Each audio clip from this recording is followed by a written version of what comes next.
Hello again. We simply want to take a moment to show you a little bit more of the structure of our team here at the University of Ottawa. Now, of course, we do have a website featuring the greater team. I also want to just take a moment to show you kind of the organizational chart of our team. So if you'll just bear with me. Here you can kind of see what the team looks like. So we have our director, Sylvie Turnbull, as well as our senior information officer, Chanel, and the top echelon of the structure. Then underneath, you have four different senior leads for the different markets. So you have myself, Phil, taking care of the Americas and Europe. You have Tierno in Africa. You have Marc-Andre taking care of South Asia and the Middle East, and as well as Jin taking care of East and Southeast Asia.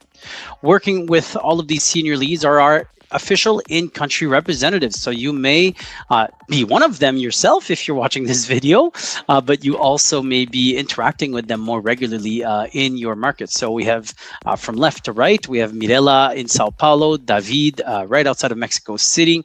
We have Collins and Ife who are located in Lagos, Nigeria. We have Abby who is in India, as well as Shu and John in Beijing and in Shanghai, China. Last but not least, our team always hires 2 or 3 full-time or part-time students throughout the year, in fact, through every semester. And so this gives you an idea of the structure of our team. But of course, as usual, if you want more information, just take a look at our website. So if you type U Ottawa International Market Development or International Recruitment, you'll see the team listed here. It's pretty straightforward, you know, who we are, which regions we support, and we have here linked our in-country representatives, as I've mentioned. And of course, as we grow our agency network, we will continue to list those partners and agencies that we work with around the world. So again, if you have any questions regarding this, please don't be shy. You can always consult the website or simply reach out to us. That way we can give you all the information that you are looking for regarding our international recruitment efforts. Thank you very much.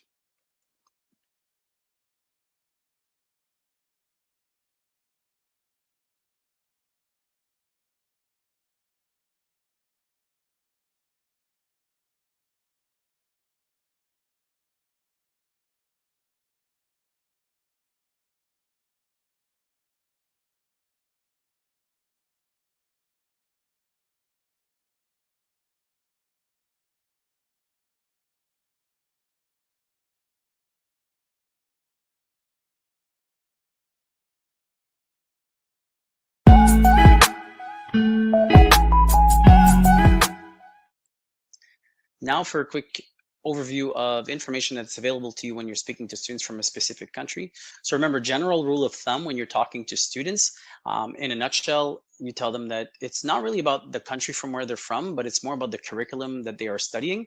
That will help us determine their admission average as well as the prerequisites that they need to do.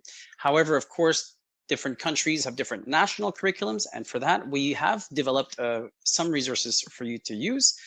We receive applications from all over the world. However, some countries will receive more applications from them. So for that purpose, we've created specific country profiles for you to be able to consult, and of course, for parents and students to be able to consult.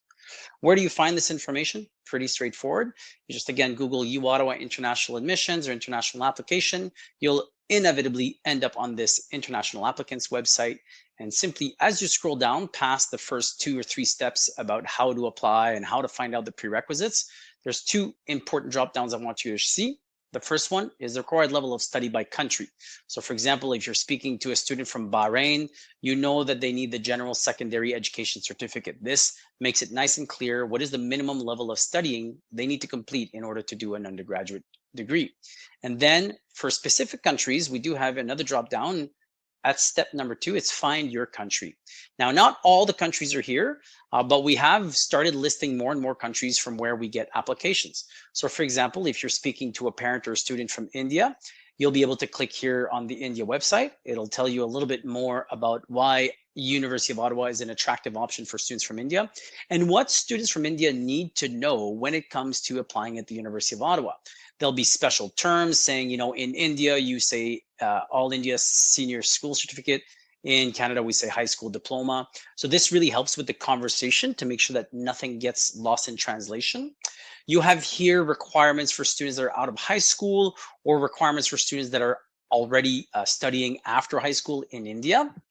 And if you continue to scroll down, you'll have specific information regarding a student that is from India and what the admission averages are for various programs. And we are slowly building out that information for you to be able to consult. It'll tell you about the documents that they need, the language requirements that they need, and so on and so forth. And just as importantly, some supplementary information that you'll find on various country websites that are very specific to each country. For example, We Make Scholars here is something regarding India. And last but not least, our U Ottawa representatives that are stationed all over the world. So for example, if you were working in South Asia or the Middle East, you would most likely talk to Abby at some point in time. He is our India-based representative, full-time staff of the University of Ottawa. And so he can obviously help you with this. And this applies to essentially all of the different countries that you see here. So depending on which country you're interested in, for example, if you go to Nigeria, you'll find information that is specific to Nigeria. And then if I scroll down really quick, you'll find information, for example, of Tierno that is responsible for this region in Africa. So that being said, if you have any questions, as usual, never hesitate to get in touch with us. We are always happy to answer your questions.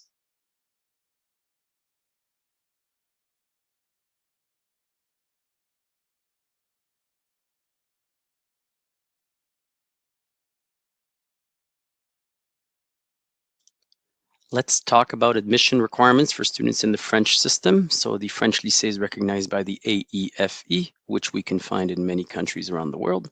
If you're speaking to one of these students, you can always refer to our website, which shows the requirements for these types of students. So once you get on the website, you scroll down a little bit, it'll tell you a little bit more about the University of Ottawa, the basic benefits of studying in one of our bachelor's programs, and then you'll find the admission requirements for students in the French lycée. In a nutshell, they have to be in the process of completing their baccalaureate or classe terminale, minimum average of 11 on 20, and this does not guarantee admission. They sometimes need a minimum average which is higher, such as 12, 13, 14, or even 15 and 16 on 20. They must complete the prerequisites. So for example, if they want to go into business, they need to complete not just a language class, but also a math class. And finally, because they are in a French system, and if they are applying to an English language program, they will most likely have to submit an English proficiency test. For questions on language requirements, please consult our video on language requirements and the exemptions available to those students. There are other links here about the GC or the American high school curriculum. We will go over those in a separate video. If you scroll down a little bit more, you'll have every program here listed for you for students that are looking to get admitted from the French lycée. It will show you here the admission averages. So as I've mentioned, food and nutrition science 11 on 20, but health sciences 14 on 20, and so on and so forth. Let me just scroll up here and close this menu. If you scroll down, they'll tell you about the required documents. So students typically ask, can I submit my application even though I haven't finished high school? Of course, the answer is yes. They must be available to submit their transcripts from their previous last year of high school, so what we call classe première. And then ideally, typically in the French school schedule, they will have their first trimester grades around January or February, so they should submit those as well. After which they graduate, they must submit their baccalaureate results, but those are typically used to confirm an offer of admission because they've already received a conditional offer of admission. They might get advanced standing depending on certain classes that they've certain classes that they've completed in the lycée, if they've had certain grades, especially in a language course. Otherwise, any other information that you find is available here. As you can see, my picture is there. Should probably update that picture. So you can always email me if you have questions about the French lycée requirements. Thank you.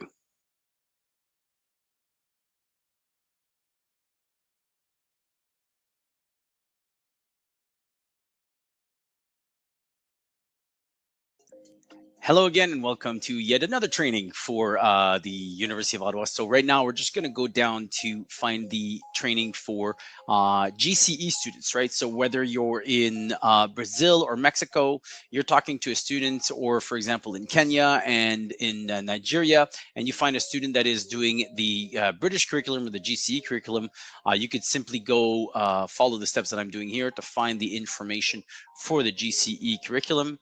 So if you scroll down, it is right here. So you'll see, of course, that all applicants in the GCE program must meet two big conditions. Must have passed at least 2 A-level subjects and completed 5 overall subjects, and that's either the AS or the O level. Please note that they need a minimum O level English with a grade of B for all of the programs. Otherwise, the prerequisites for the programs have to be A or AS levels with a minimum grade of B. Okay, we do have a way to give students an A level equivalent if they do 2 AS level subjects. As you know, the GC curriculum is a little bit complex sometimes, so do keep that in mind. But you can always refer back to the information on this webpage when you're talking to that type of student. Otherwise, students, let's see, we got here about the English language proficiency test. So please note that students who are required to submit results of an English language proficiency test do not need to have O-level English. So this allows them to essentially have done no O-level English, but submit a TOEFL or an IELTS. At the essence of it all, math, if they have a math prerequisites, for example, for economics or business or engineering, it has to be at the A or AS level. We won't look at the general paper. We do not issue admissions based on predicted grades. But students can submit the predicted grades for us to get an idea of where they are, where they stand academically. And they essentially need a minimum average overall of B or higher in their GC curriculum in order to be able to gain admission. There is always a little bit of information on transfer credits. So in this case, for A-level subjects, a student might get some transfer credits. Otherwise, if you have any questions about the GCE curriculum, or really any questions for that matter, never hesitate to reach out to us. Thank you.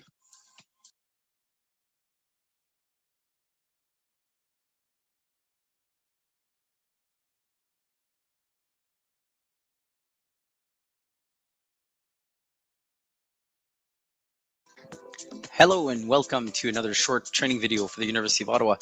We're just going to break down a few of the admission requirements by curriculum. So again, when you're talking to parents and students, remember it's less important about which country they studied in. It's very much more important what curriculum they studied, right? So you could have a student that's in Turkey, but they're studying in an American high school, or a student that's in Bangladesh and is studying an IB diploma. And that's really the kind of question you want to ask the student, not where you're studying, but what is your curriculum. Now, you'll undoubtedly be familiar with this website if you've been following along with the trainings or have you been working with us for some time. Most of the information that you need for undergraduate students are here at the undergraduate international applicants page. If you simply scroll down a little bit past the timelines and the training videos, you'll find information about language requirements, prerequisite course deadlines, and of course, admission information specific to the student. And we do have here some links for particular curriculums. So I'm just going to go with the IB curriculum to start. So if you scroll down here, you'll see the requirements are pretty straightforward. We do offer students admission when they have the IB diploma. They have to do 6 subjects, 3 at the HL and 3 at the SL level. Minimum cutoff average is 29 in arts and social sciences, and moving up the scale like 32, 33 for business and higher into engineering. So that's really the gist of it. If you look down here, there is a little blurb about math analysis, which is acceptable for all engineering, science, and management program. Very importantly, new this year is the IBCP program, the career-related program. So this does allow students to still get admission to the University of Ottawa, however, only in arts, social sciences, and the business or the Telfer School of Management. Again, you can see the requirements right here. Do note that if a student is doing a IB certificate, they cannot be considered for admission to the University of Ottawa. And we do offer transfer credits. There's a whole other video and section about transfer credits, but we do put it here as well. An IB student can receive transfer credits for HL courses. So that's just a quick 2.5-minute video about the IB curriculum requirements. Please check out the other ones for the other types of curriculums. Thank you.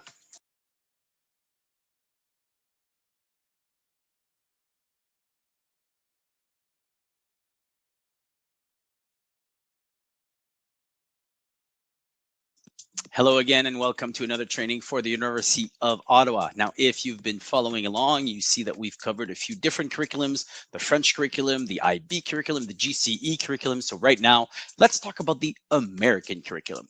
Now, you're most likely very familiar with this website already. If you scroll down, you'll find the requirements specific by curriculum, which is what we're talking about today. You'll notice that for the American curriculum, once you go through the IB and the GCE, for the American pattern curriculum, the University of Ottawa website will actually refer you to a page that we created just for the United States, as we are, of course, very active in the United States considering its geographic proximity to Canada. There's a little bit more information here about language proficiency test, but since this training is more about the US curriculum and the requirements, let's go to that web page right now. And so as we can find here on the US specific web page, if you scroll down, you'll have a step-by-step guide for the admission where the students will see the steps that they have to take. And the one we're focusing on in this training is the eligibility criteria like we have for the other curriculums. So pretty straightforward. Student must be in the process of finishing American high school, meet a minimum average anywhere between 75 to 85% is typically what we tell students depending on their program. And of course, having passed the prerequisites to their program of study. Now, you may find yourself sometimes with a student talking to you that their GPA is on a 4.0 scale or a weighted 4.0 scale.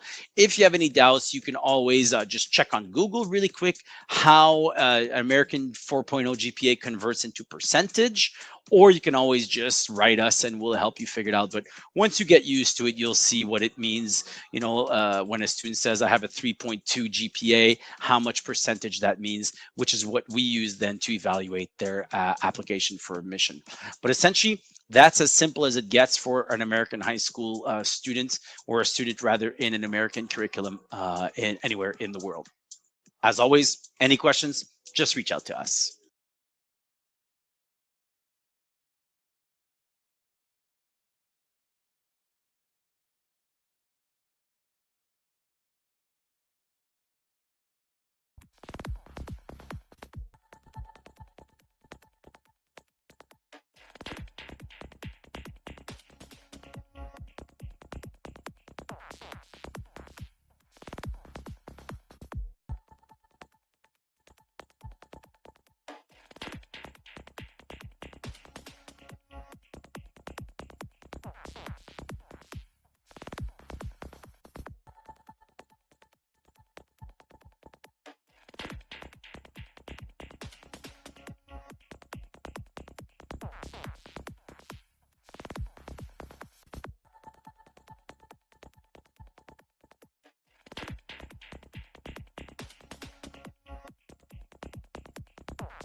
There are so many reasons why Canada is a fantastic place for international students.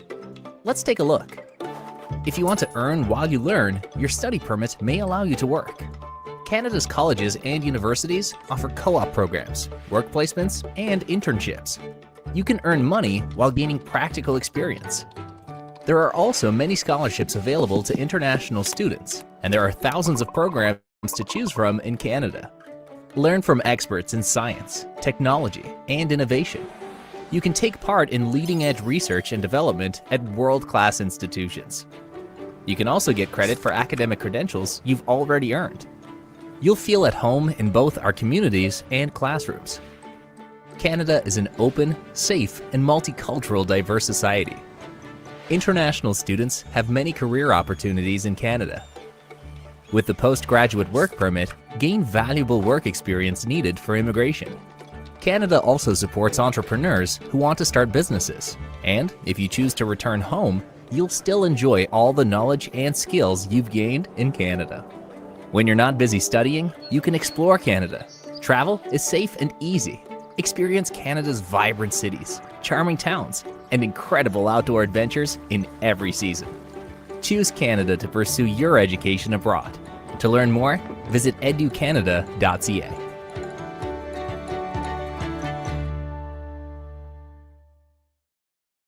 What do you know about Canada? It's big, cold, and filled with people who say sorry. Every year, Canada opens its doors to hundreds of thousands of international students just like you. Now, despite the recent changes and the implementation of a cap on international students, there are still plenty of reasons to consider studying here. If you're searching for the perfect place to continue your education and kickstart your future, look no further. Here are 10 reasons why you should study in Canada.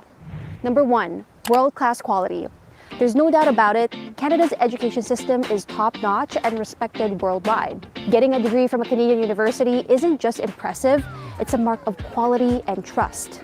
Many of Canada's universities hit the top 100 in global rankings, giving you access to the latest knowledge and tech. Plus, the education system here is more than just book smarts. It pushes you to master key skills like critical thinking, teamwork, and communication, skills that are crucial for succeeding both in life and your future career. Number 2, relatively affordable. Besides the top-notch education, another huge plus for studying in Canada is how affordable it is. Compared to other popular study destinations like the US, UK, or Australia, Canada's tuition fees are generally lower, especially for postgraduate degrees. Additionally, there are numerous scholarships, bursaries, and financial aid options available, helping reduce the financial burden. This affordability makes Canada an attractive option for those seeking high-quality education and value for money. Number 3, welcoming and multicultural. Another reason to study in Canada is its inclusive atmosphere. Canada's commitment to multiculturalism can be seen through the multitude of events and festivals that honor its unique cultural fabric. From celebrating Indigenous cultures, the dazzling Diwali festival, to the lively Oktoberfest and vibrant Asian Heritage Month, Canada embraces a diverse range of traditions. Number 4, travel adventures. Beyond the classroom, Canada is a treasure trove of natural wonders. The country boasts of some of the world's most stunning natural attractions, like the majestic Rocky Mountains, the thunderous Niagara Falls, and the lush greenery of British Columbia's rainforests. For those who prefer not to venture far, Canada's local parks, beaches, hiking trails, ski resorts, and downtown cores offer endless opportunities for recreation. Number 5, safety and stability. Canada is recognized globally not just for its scenic beauty and top-notch education, but for also being one of the safest countries in the world. Cities like Toronto and Vancouver are popular among international students because of their high quality of education and high standard of safety, where they can focus on their studies and go about their daily activities with peace of mind. Meanwhile, smaller communities like Sherbrooke in Quebec, Halifax in Nova Scotia, and Lethbridge in Alberta provide their own safe havens for people seeking a close-knit community and a slower pace of life. Whether you live in a bustling city or a quiet town, Canada's dedication to security and social well-being provides an environment conducive for academic success and a bright future. Number 6, work while studying. One of the standout perks of studying in Canada is the flexibility it offers international students to work while studying. This not only helps with managing living expenses, but also provides valuable work experience even before you graduate. International students in Canada have 3 main options for employment during their studies: on-campus work, off-campus work, and co-op work placements. Students can engage in on-campus work, taking jobs within their college or university that are conveniently flexible around their academic schedules. On the other hand, off-campus work is permitted up to 20 hours per week during term time, and take note, this is increasing to 24 hours in the fall of 2024, with full-time hours allowed during breaks like summer and winter. Additionally, co-op work placements add another dimension by embedding job experiences into your study program, offering invaluable industry exposure and professional growth in your specific field. This combination of work and study is significantly appealing, enriching students' experiences and boosting their career prospects after graduation. Number 7, work after graduation. If you think working while studying was cool, we have even better news for you.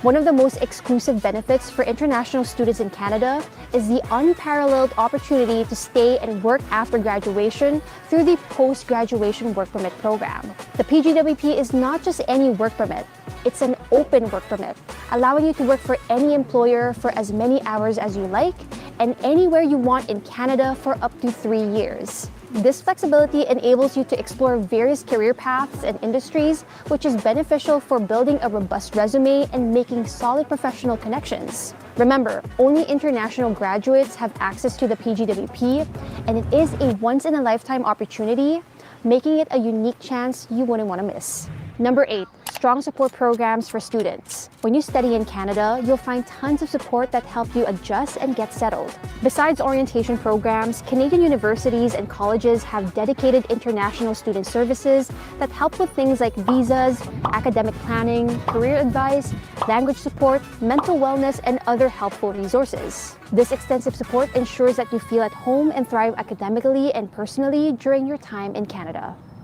Number 9, pathway to permanent residency. Canada isn't just a great place to study and work, it's also a stepping stone to make it your new home. Your Canadian education and work experience can be valuable for several federal and provincial programs that offer pathways to permanent residency. For instance, the Canadian Experience class is perfect for those who've worked in Canada for at least 1 year. The Federal Skilled Worker Program is another option, ideal for those with foreign skills and work experience, while various provincial nominee programs offer a route to permanent residency if you can meet local labor market needs. Not to forget, for those studying in Quebec, there are unique Quebec immigration options tailored to keep graduates in the province too. Last but not least, you can study in English or French or both. As one of the few countries in the world where both English and French are the official languages, Canada offers a unique environment for students. Firstly, it deepens your appreciation of Canada's many cultural quirks. Secondly, it sets you apart in today's competitive job market, providing a clear advantage locally and globally. And lastly, and most notably, proficiency in French opens up additional pathways for permanent residency in Canada. Think about it. Opting to study in Canada isn't just a smart choice, it's a strategic move that sets you up for both personal growth and professional success. Bonus round. Your spouse or common law partner can work too. Spouses or common law partners of students studying in certain programs, including master's or PhD programs, are eligible to apply for a spousal open work permit, allowing them to work full-time for any employer in Canada. This work permit is valid as long as you maintain your student status and can be extended when you transition to working a post-graduation work permit. There you have it, folks. Canada, with its world-class education, multiculturalism, safe, affordable living, offers a unique blend of opportunities for international students. Whether you're enticed by the prospect of exciting travel experiences, the freedom to work while studying, or the clear pathways to PR, Canada is the place that fulfills all your aspirations. Have I convinced you to study in Canada yet? Know about Canada. It's big, cold, and filled with people who say sorry differently from people in the US, right? And while that's true, there's so much more into this country. I mean, it's the birthplace of ice hockey, the home of polite lumberjacks drinking double-doubles, Denmark's worst enemy, and the country with the tallest man-made building up until like 2010. Furthermore, some of the most famous people in the world are Canadian, and Canada has also played a key role in many international stories over the years. It's safe to say that this country is, well, amazing. So let's find out what we should all know about this country, as this is Canada Explained. Canada is the northernmost country in North America. It shares a land border with the United States. At 8,890 kilometers, this is the longest international border in the world. And this is because Canada is absolutely massive. With a total area of 9,984,670 square kilometers, Canada is the second largest country in the world by size, behind only Russia. This area includes 9,093,507 square kilometers of land, and with the remaining 11.76% being water. Canada also has the largest coastline of any country, totaling roughly 243,000 kilometers. Canada borders 3 oceans, the Atlantic, the Arctic and the Pacific, and this is why the national motto is Amari usque ad mare, or for those of you who don't speak Latin, from sea to sea. With such a large area, Canada has many types of terrain. There are rainforests in the west coast, flat plains in the west and center, boreal forests in the center and east, and tundra in the north. Canada also has around 52,000 islands. The highest point in the country is Mount Logan, which stands at 5,959 meters in the St. Elias Mountains in the Yukon Territory. The largest lake that's entirely within Canada is Great Bear Lake in the Northwest Territories, which has a surface area of 31,328 square kilometers. Canada's deepest lake, at a depth of 614 meters, is the unfortunately named Great Slave Lake, also in the Northwest Territories. Canada's longest river is the Mackenzie River at 4,241 kilometers long. With Canada's immense size, it only makes sense that it's a country rich in natural resources. Some of the most important resources are lumber, agricultural products, oil, gas, and mined minerals. And while fishing is still an important industry, it's not as key to Canada's economy as it was in the colonial era. Perhaps the most important natural resource in Canada, historically, is beaver pelt. European demand for beaver fur led French and English explorers, trappers, and traders to go further into what would become Canada, trading with various First Nations to secure the highly valuable pelts. And this is why beaver is Canada's national animal. For a long time, Canada wasn't a hub for mass European settlement like other New World countries to the south. And there are several reasons for this, but the major one is the climate. If you know anything about Canada, you know that it gets cold there, like very cold. The coldest temperature ever recorded was a negative 63 degrees Celsius at Snag in the Yukon Territory on February 3rd, 1947. Of course, most Canadians don't live this far north. They live closer to the US border in places like Vancouver on the west coast, where winters and summers see mild temperatures, and Canada's largest city, Toronto, is closer to the east and sees cold winters and hot summers.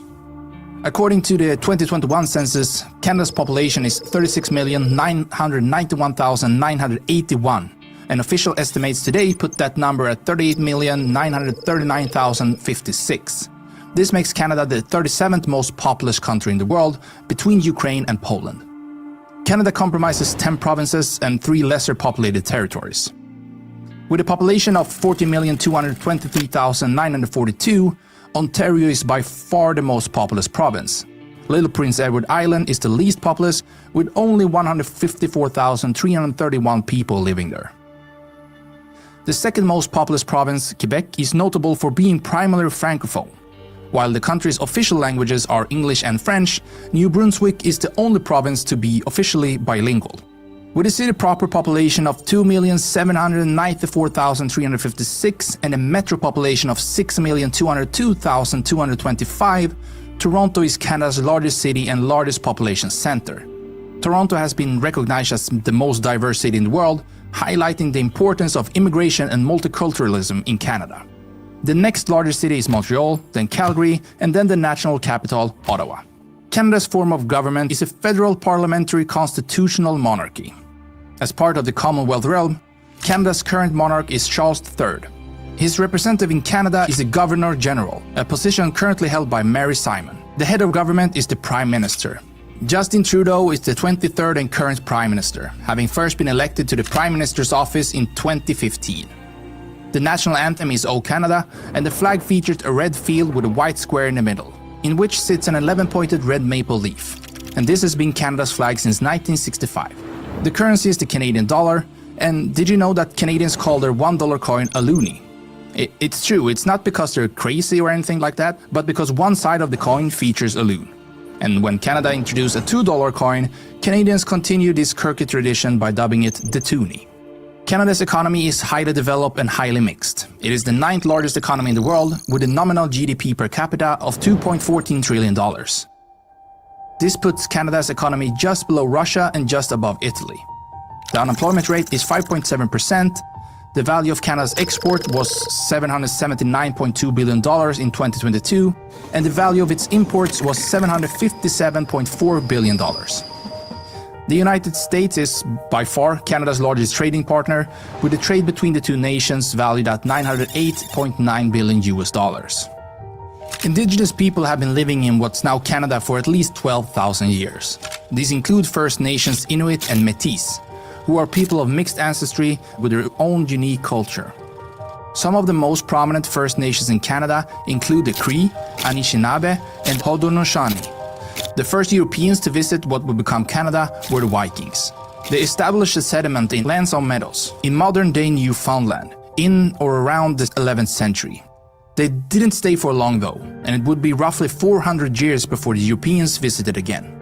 For about 200 years, Britain and France squabbled over Canadian lands, often fighting against and along with various First Nations. This culminated during the 7 Years' War. In 1759, the British won a decisive victory at the Battle of Plains of Abraham just outside Quebec City, effectively ending New France. Both British and French Canadians, as well as First Nations allies, fought against American troops in the American Revolution and the War of 1812. Canadians rebelled against undemocratic colonial rule in 1837 and 1838. The British squashed these uprisings, but did allow limited self-government and eventually Canadian Confederation. The British North America Act created the Dominion of Canada on July 1st, 1867. This process of sovereignty continued with the passing of the Statute of Westminster of 1931. This granted Canada and other Commonwealth dominions authority over their foreign policies. Canada was de facto fully independent by this point, but the British Parliament still had the theoretical right to amend the Canadian Constitution. And this ended with the Constitution Act of 1982. In 1967, Canada consisted of only 4 provinces, but Canadian settlers continued moving westwards. This process led to the displacement of First Nations, Métis and Inuit peoples. During the centuries of European colonialism and the growth of Canada as a country, many Indigenous people died from warfare and from diseases introduced by the Europeans. Today, 1,807,530 Canadians claim Indigenous ancestry. There have always been tensions within Canada between Anglophones and Francophones, meaning English speakers and French speakers. This tension even briefly turned violent in the 1960s and 70s. Quebec has held 2 referenda on separation from Canada in 1980 and 1995. The Remain side won both times, but only barely in 1995. Most current polls in Quebec shows that secession is not as popular as it once was.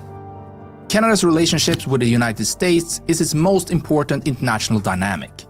Prime Minister Pierre Trudeau once said that living next to US is like sleeping next to an elephant, meaning Canada is affected by every American twitch and grunt. Apart from the massive amounts of trade between the 2 nations, there are also close political and military allies. Canada was a founding member of the North Atlantic Treaty Organization, or NATO, and many Canadians are proud of the nation's military history, with Canada playing important roles in both world wars and in many subsequent peacekeeping missions. And today, Canada spends an estimated $26.5 billion on defense. The North American Free Trade Agreement, or NAFTA, came into effect in 1994 between Canada, the United States and Mexico. This was replaced by the updated United States-Mexico-Canada Act, or USMCA, in 2020. The merits of these deals are still debated today, as it allows for greater trade between the 3 nations. But it has also correlated with a decline in certain Canadian industries, such as auto manufacturing. Canadians generally like to get along with other countries, but there's one nation Canada has clashed with repeatedly, and that country is Denmark. We've already talked about Canada's massive border with the US, but this isn't their only international land border. They actually share a border with Greenland, an autonomous territory of the Kingdom of Denmark. This border is on Hans Island, a small uninhabited barren island in the high Arctic. Starting in 1984, military and diplomatic personnel of both countries would visit Hans Island, plant their nation's flag and leave a bottle of liquor, typically Canadian whiskey or Danish schnapps. This good-natured whiskey war was eventually settled in 2022 when the 2 countries formally decided to share the island. Apart from being cold, Canada is perhaps best known around the world as being the birthplace of ice hockey. Canada has always been a hockey-mad nation, and about 42% of National Hockey League players are Canadian, and Canada regularly wins international tournaments featuring the best players from every country in both men's and women's ice hockey. Some of the greatest NHL players are Canadian, including Gordie Howe, Bobby Orr, Wayne Gretzky, Mario Lemieux, Patrick Roy, Martin Brodeur, Sidney Crosby and Connor McDavid. And other popular sports in Canada include basketball, curling, gridiron, football and soccer. In fact, basketball was invented by Canadian James Naismith. The highest scoring player in international play in either men's or women's soccer is Canada's Christine Sinclair. Canada is also proud of how many artists and entertainers the country has produced. These include actors such as Ryan Gosling, Jim Carrey, Martin Short, Rachel McAdams, Elliot Page and Simon Lee. In terms of music, Canada has produced mega famous artists like Celine Dion, Shania Twain, Nickelback, The Weeknd, Justin Bieber and Drake. And as a country of immigrants, you can find every type of cuisine in major Canadian cities. And this includes foods like Jewish, Greek, Italian, Portuguese, Ukrainian, Chinese, Indian, Korean, Vietnamese, Arabic, Ethiopian food.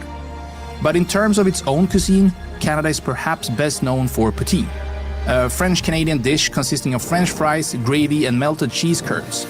And this stuff is as good for your mouth as it is bad for your arteries.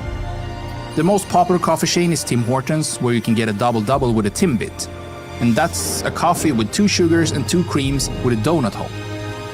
The chain was co-founded by hockey player Tim Horton, and their locations can be found all over Canada, though it's now owned by a Canadian-US conglomerate. Some notable tourist attractions in Canada include the CN Tower in Toronto, which is 55.3 meters high. It was for decades the world's tallest freestanding structure, before being surpassed by the Burj Khalifa in Dubai.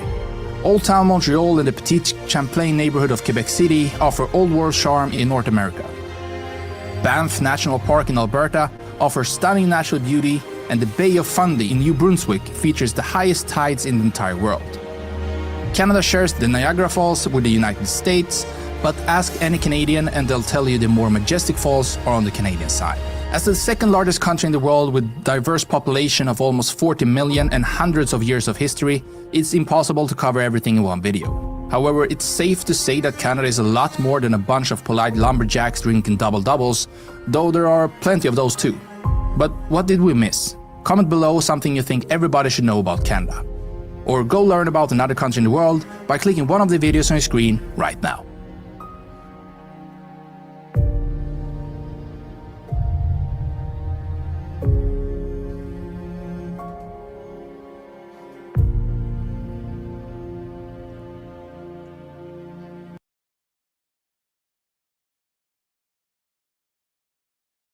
British Columbia Institute of Technology training session. My name is Michael Galley, and I'm the Director of International Recruitment and Admissions at BCIT International. Thank you for being here for this training session to learn all about BCIT. In these training modules, you'll learn about the BCIT Advantage, the beautiful city of Vancouver, British Columbia, where BCIT is located, the BCIT programs available to international students, our admissions and entrance requirements, and the student services and support that are available to international students.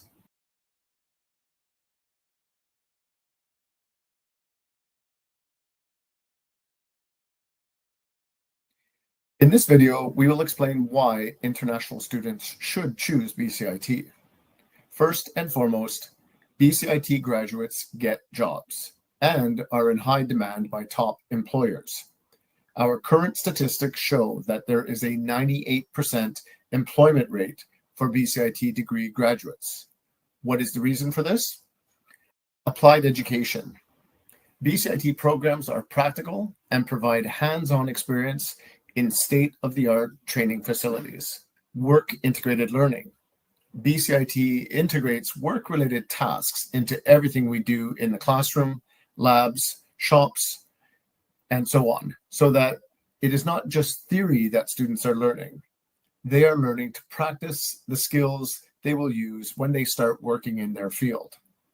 As well, there are co-op, practicum, internship, and business project work placements that get students out working in industry.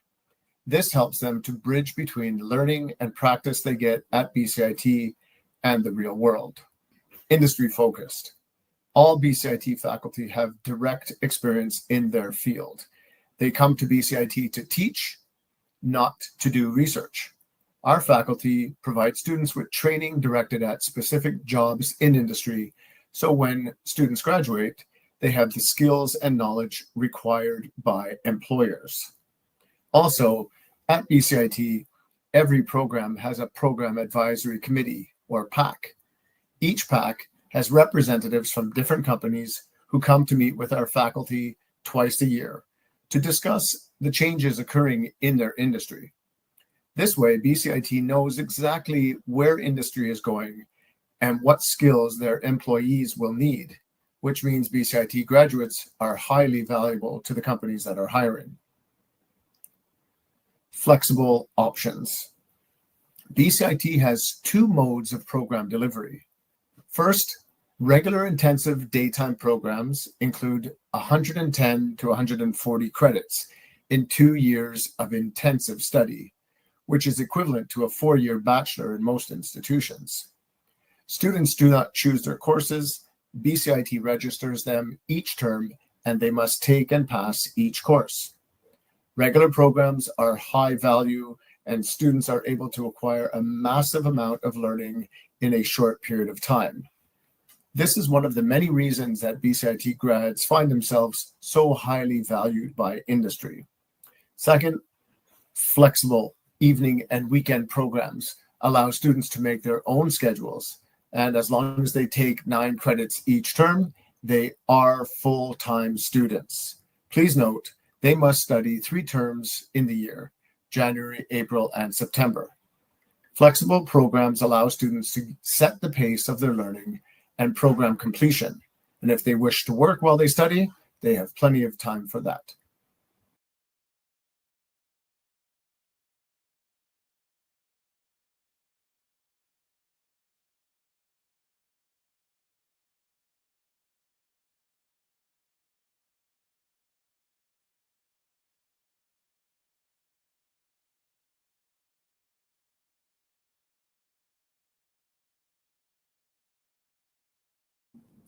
In this video, we will be talking about Vancouver and beautiful British Columbia. Studying in Canada has many benefits, and British Columbia is one of the best places to live and study because of our climate and standard of living. First, as with other post-secondaries, students who complete a minimum of 2-year program at BCIT are eligible to receive postgrad work permit for up to 3 years. Of course, they must satisfy all other RCC requirements. British Columbia is a large province, but of course, the majority of our residents live in the world-class city of Vancouver. Vancouver is frequently ranked one of the best cities in the world due to multiple factors. It is a multicultural environment. Vancouver offers a diverse, multicultural community, making it a welcoming place for students from all over the world. Population. The current metro area population of Vancouver in 2024 is 2.6 million, and it is a 1% increase from 2023. Safety. Vancouver is also recognized as a safe city with one of the lowest crime rates amongst major metropolitan cities. Mild climate. Compared to other Canadian cities, Vancouver has a relatively mild climate with warmer winters and pleasant summers. It is not tropical in winter, but Vancouver and its surroundings area are home to some of the most spectacular temperature rainforests in the Pacific Northwest. Did you know that 25% of the world's temperate rainforests are in British Columbia? The city offers a variety of outdoors activities, such as hiking, skiing, snowboarding, kayaking, and biking, which are easily accessible and add to the quality of student life.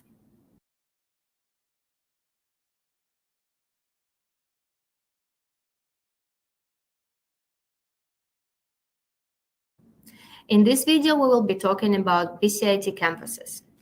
BCIT has 5 campuses around Metro Vancouver area.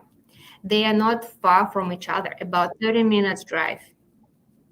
For students who are going to study business, media, computing, digital arts, engineering, health sciences, there is a high chance they will study in our Burnaby main campus.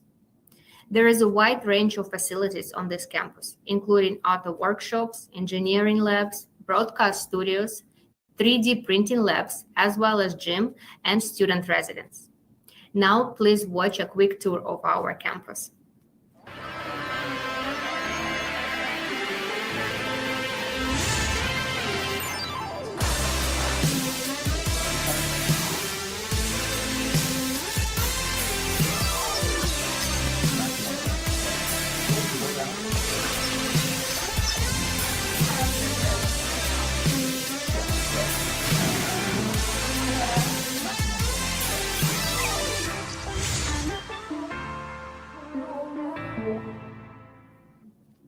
The downtown campus is located in Business and Technology Hub of Vancouver. For students who are going to study business, computing, or digital design, or upgrade their English, they may study on that campus. It is a fabulous campus with many advanced technology facilities. Let's watch the quick tour of that campus.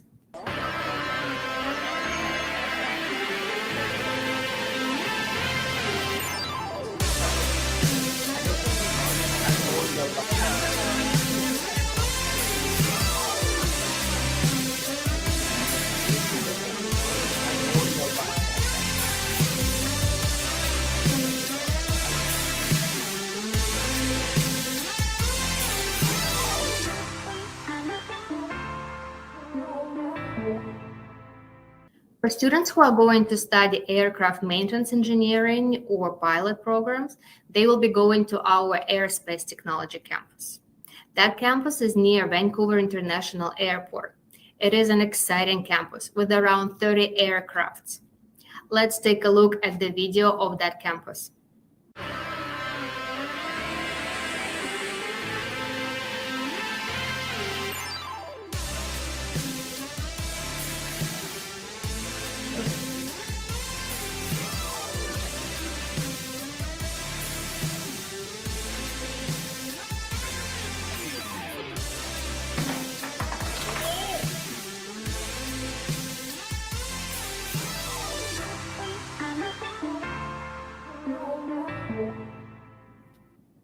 We also have a campus on Annacis Island, which offers many heavy mechanical programs, like heavy-duty truck technology program. Let's have a look at the campus tour.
In this video, we will be talking about BCIT programs.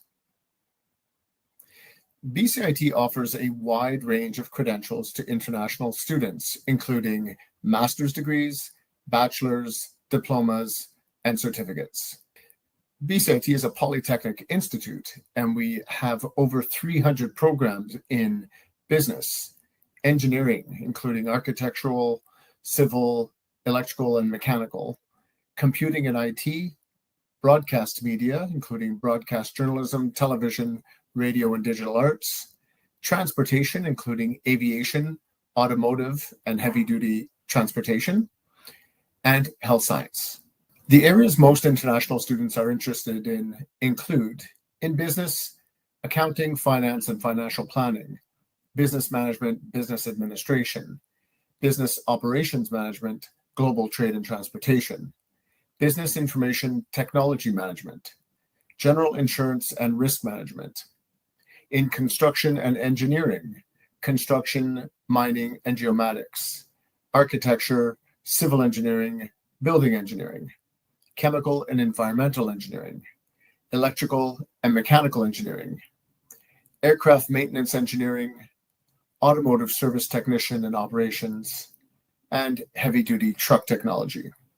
In computing, industrial network cybersecurity, forensic digital cybersecurity, computer systems technology, computer information technology, and full stack web development. And finally, in health science, we have food technology, biomedical engineering, occupational health and safety. Remember, there are over 300 programs available to international students, so please make sure you visit our website to view the complete list of regular and flexible programs.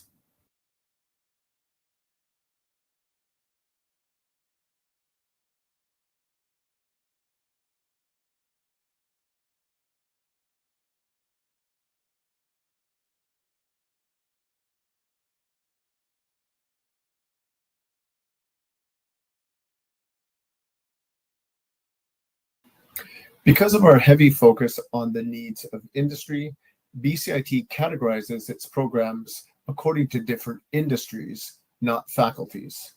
So BCIT has 6 schools, including the School of Business and Media, the School of Computing and Academic Studies, the School of Construction and the Environment, School of Energy, School of Health Science, and the School of Transportation.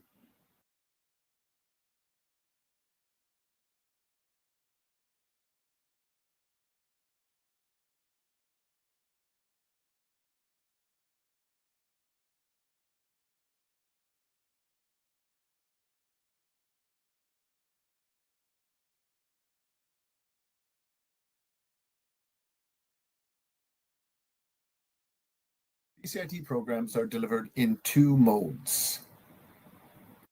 Regular daytime programs follow a fixed course schedule, and the course load can be very intense. For example, students generally take 7 to 9 courses per term.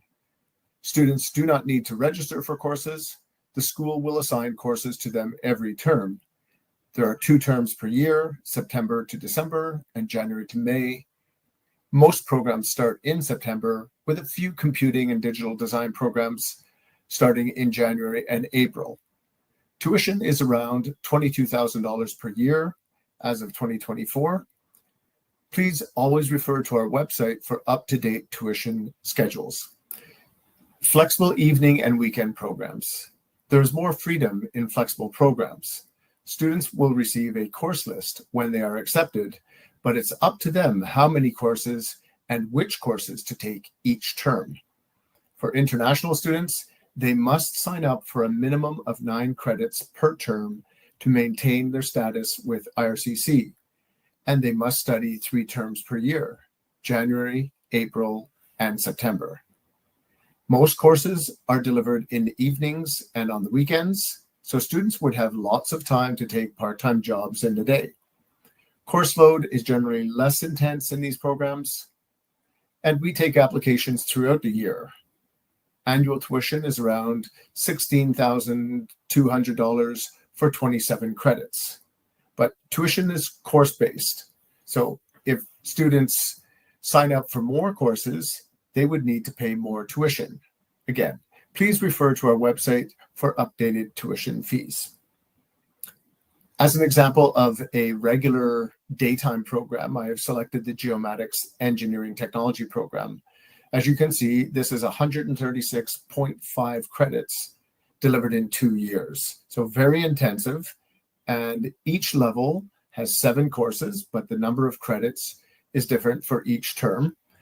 What you will notice is that every course offered in this program is related to geomatics engineering. So after 2 years of this intensive study, students are extremely well prepared to work in their field. They can go on after this 2-year program and complete another 2 years to finish the bachelor degree in geomatics engineering. But many students will just stop after the diploma and go straight out and work.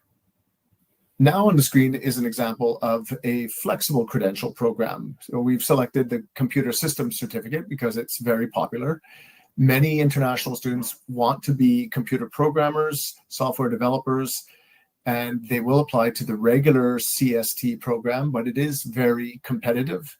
So if their grades are not in the 90s, then they can take the flexible program. And the good thing about the flexible program is there's only one entrance requirement. They must have IELTS 6.5 or Duolingo 120, but they don't need to show a math score. So it's a flexible program. Anybody can get in if they have that basic 6.5 IELTS score. And again, in this program, it is not separated into levels. So students can choose to take 3 or 4 courses per term in the flexible programs, and they make their own schedule. They choose the evenings or weekends that they study. They choose the number of courses they take. It's much easier to do a flexible program because it's less intensive. And the final program is financial management, a great business program, 57.5 credits. So this would take a student 2 years to complete.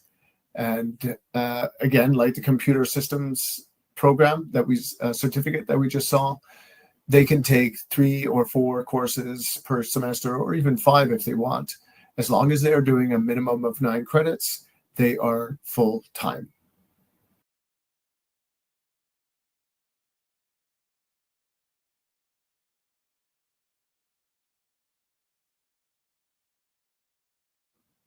In this video, I will show you how to navigate our website so you can view our programs and all the related information.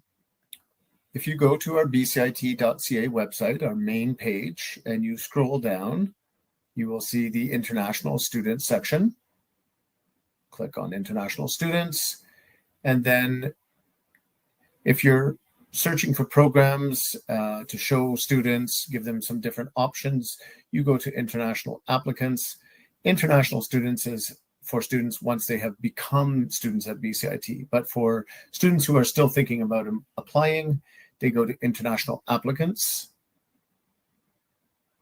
And here you'll see some information. You'll see a list of flexible and regular credential programs. I'm going to take us to the regular credential programs. And one of the programs at the top here, I'll go to Chemical and Environmental Technology. Great program, great jobs. This is, again, a 2-year full-time diploma. When students complete this program, they have many options to go straight out to industry to work, or they could continue on for 2 more years to complete the Bachelor in Environmental Engineering. And there are several other options available to them at the bachelor level as well. Now, if you scroll down a little bit, on the left side menu, you will see the entrance requirements. Please pay attention to the application processing. This program is open to applications beginning October 1st or the next business day. If October 1st is a Sunday, then of course we don't open. So we would open for applications on October 2nd, on the Monday. There's no deadline, which means that this program is first qualified, first accepted. It's not competitive.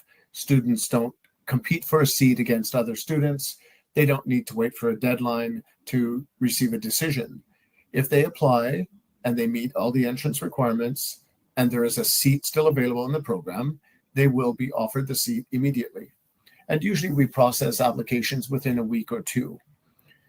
The entrance requirements are just below. And for this program, you'll see English language proficiency, category 2.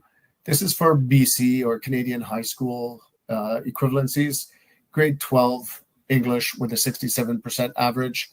The equivalency to IELTS is 6.5, Duolingo 120.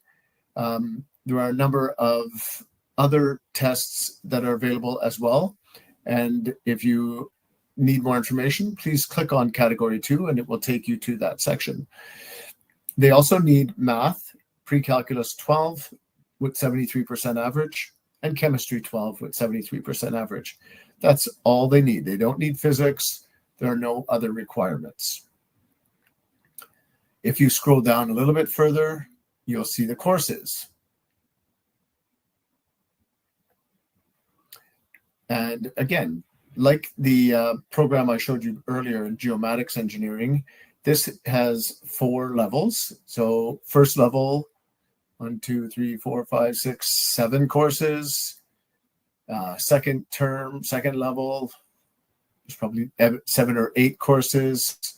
Level 3, another 7 or 8 courses, and level 4. So again, 2-year program. And when they complete it, they have done 139.5 credits. It's very intensive training, but when they graduate, they are job ready. Speaking of jobs, if you scroll down to graduating and jobs, Usually they'll give you a list of the types of jobs that students can apply to when they get out of this program. And then there is a survey that we conduct every 3 years to see how our students are doing in the job market. So in this program, there's a 94% postgraduate employment rate, with 97% education outcomes, that the students were satisfied with the education they received in this program. This is a great program. 94% postgraduate employment is very high. Some programs are higher, some are a little bit lower as well. But you can see all the data on the website. And again, if you look over on the right here, you'll see the survey years range from 2020 to 2022. So they're quite current. There's other information that you can find on the side here if the students are interested. Usually the main pages that students will visit are the entrance requirements page, just to make sure that they meet the entrance requirements for the program. If I look at another program, and let's go down, there's about 150 programs here, so a lot to choose from. Many business and media programs. I'm going to take us to computer systems technology because this is a very popular program. If we look at the entrance requirements page, application processing, this program is open to applications from October 1st to March 6th for the September intake. And then we also have a January intake, so applications are accepted from March 15th to August 28th. Again, very competitive program. If students apply, they will be competing against many other international students. So for this program, you have to have very high level English and math because those are the only two entrance requirements. And you can see that here. Step 1, following entrance requirements, English. Same thing as the previous program, but remember, this is a competitive program. So it's not enough to just have the minimum requirement. Like I said earlier, students usually need to have math and English up in the 90s to be able to compete for the computer systems technology program. I'm going to give you one more program to consider, and that is civil engineering. Again, a fantastic program, 4-year bachelor degree in civil engineering. The postgraduate employment rates I'm going to show you in a minute, but entrance requirements, same thing, it's competitive. Students can apply from October 1st to February 15th. Now, there is only a September intake for this program. So we have 2 deadlines. The faculty will usually choose the majority of the students after the first deadline. So maybe 70 to 80% of the seats will be filled at this point, but they won't fill 100%. So then we open up applications again from the 16th of February to the 15th of April. And then that's it. You have to submit your complete application by that deadline. And what are the entrance requirements? English. Now here they need category 1 minimum. So that's English 12, 73%, which is IELTS 7.0, Duolingo 130. Pre-calculus 12 with a 73, Chem 11, 73, Physics 12 with a 73. And they also have to have one approved grade 12 academic course, and you could click here to find out what that is. Then there's also a questionnaire. For students who are interested in civil engineering, it is a fantastic career. And if you click on graduating and jobs, same thing, you'll see a civil engineering survey. How's that for postgraduate employment? 100% employment rate. Every student gets a job out of this program. And they're earning $72,800 a year. So that's a very decent wage for students coming straight out of a bachelor degree. So there are many other things to see on our website, which I won't go over right now. And if you ever have questions, please feel free to contact us.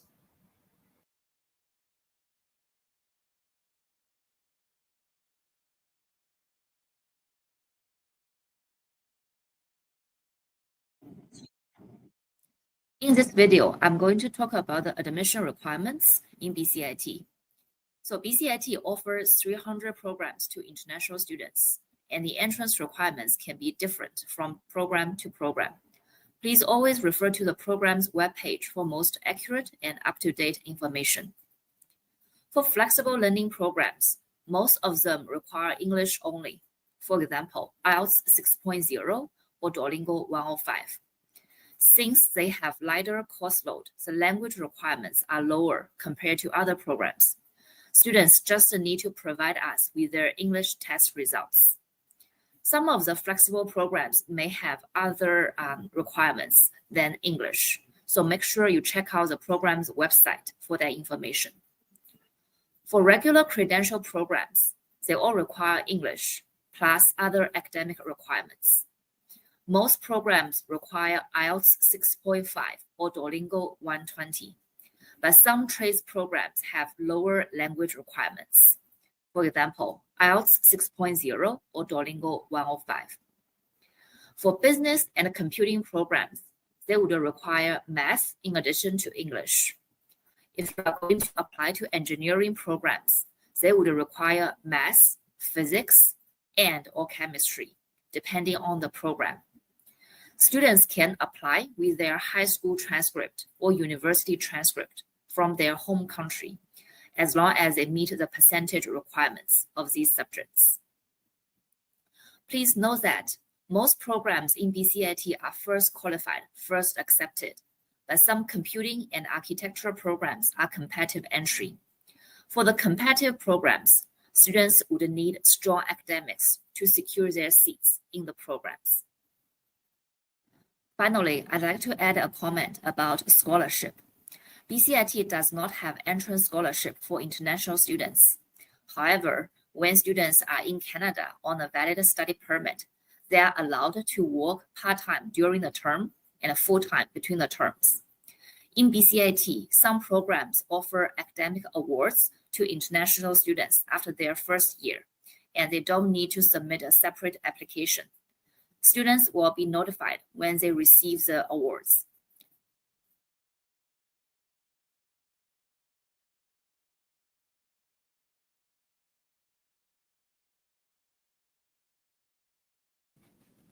In this video, we'll be talking about services and support for international students attending BCIT. The International Student Center offers support and many resources for international students. Regular workshops on RSCC requirements, study permits, work permits, PGWP requirements for international students. Peer mentoring. International peer mentoring is a free peer-to-peer social support program that connects new international students just starting their first term at BCIT with a mentor who is a continuing student in a good academic standing. BCIT students and alumni are extremely fortunate to have a dedicated group of career specialists and BCIT Student Association who provide a number of valuable services, including industry days, job fairs, specialized workshops, employer showcases, and individual support and guidance. Medical insurance. We will help international students to apply for British Columbia Medical Service Plan, MSP, once they arrive in BC. And also, we will offer a temporary basic private medical coverage during their MSP coverage waiting period. Resources are available online or in person at both our Burnaby and downtown campuses. The BCIT Student Association is a non-profit student organization at BCIT with a mandate to enhance student life. The BCIT SA offers support and services to students across all 5 campuses. The services including career services, clubs and events, student advocacy, student health and dental plan, wellness services, and much more. BCIT Recreational Services is here to promote, encourage, and enable the practice of physical and mental well-being. We consider recreation an integral part of campus life, and we welcome all students to enjoy our services. Every BCIT campus has a gym with a free access to our students.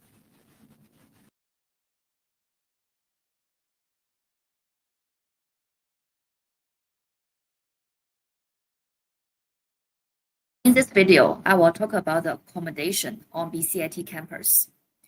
BCIT offers long-term and short-term on-campus housing on our Burnaby main campus. The student housing is located next to the sports field, gym, library, and many other campus recreation facilities. Student housing provides opportunities to share experiences with people from different backgrounds, participate in activities, and become involved in campus life while working towards their academic goals. On-campus housing is not mandatory. If students prefer living off-campus, there are many homestay families and off-campus rentals available to students. BCIT has developed a housing guide for international students. Please feel free to access and read it from our website. Generally speaking, the living cost in Metro Vancouver area is about $1,200 to $1,500 Canadian dollars every month as of 2024. It includes housing, food, transportation, cell phone, etc.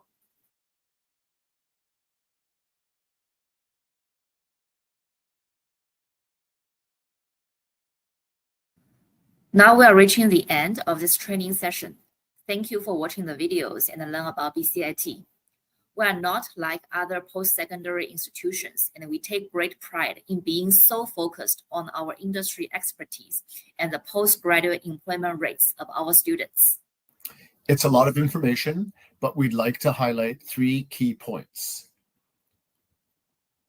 BCIT trains students for their future careers. We have over 300 regular and flexible programs to meet the needs of different students. Regular programs are intensive daytime study. Flexible provides more freedom for students who want to work and study. And entrance requirements are program specific. Most will require IELTS 6.5 or Duolingo 120. We have a number of English test options. Depending on the program, they may also need math, chemistry, and physics. Please check each program page to make sure students are meeting the requirements of the programs they want to apply to. There is plenty of information available to you and your students on bcit.ca/international webpage. We separate between international applicants and international students. Students who are considering to apply to BCIT should visit the international applicants page. Students who are currently at BCIT and require services or assistance should go to the international students section. On behalf of Vicky, Katrina, and myself, and the rest of the international recruitment and admissions team at BCIT, I would like to thank you for joining us today, and please do not hesitate to contact us at international@bcit.ca if you have any questions. Thank you. We look forward to hearing from you. Bye-bye. Bye.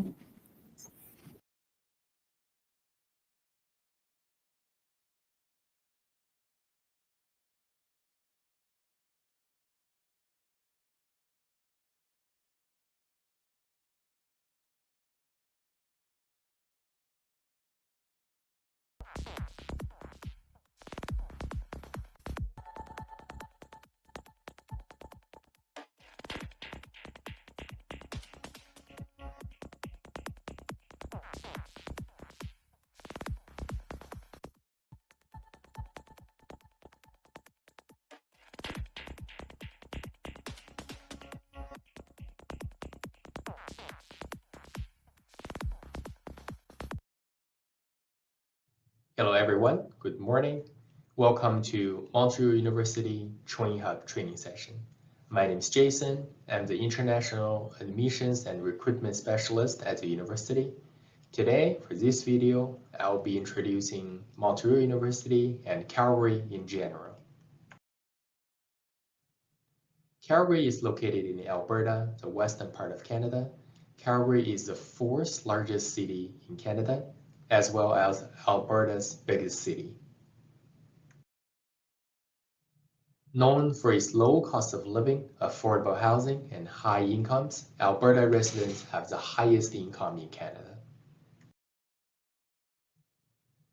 Over the past years, Calgary has become the top destination for Canadians. Currently, we have the highest population inflow among all Canadian provinces. Calgary has about 1.6 million people in population. At the meantime, Calgarians enjoy over 300 sunny days per year. The average daytime temperature is a mild -3 degrees Celsius in January. Moreover, we are close to famous national parks like Banff and Jasper, offering easy access to ski resorts, lakes, and weekend hiking opportunities, all within an hour-and-a-half drive. Established in 1910, MRU is one of Alberta's largest public universities. With over 50 programs and majors, we have an on-campus community of 15,000 students, among which international students constitute only 5%. This exclusively guarantees an authentic Canadian study and living experience at Montreal University. At MRU, we prioritize the student experience, maintaining small class sizes with an average of only 32 students per class. These ensure personalized and high-quality education, making it easier to track projects, attendance, and obtain reference letters for jobs, and also networking opportunities. We take pride in our high employment rate of 94% and a satisfaction rate of 95%. You can find the 4 strong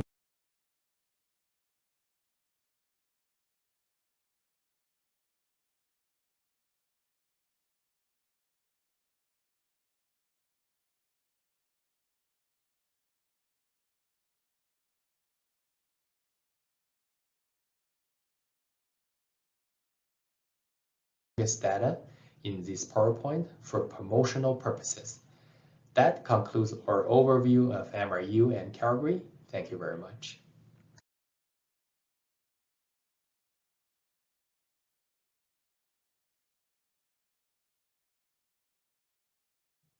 Hello everyone. During this session, I will be introducing some of the unique services that we provide at MRU.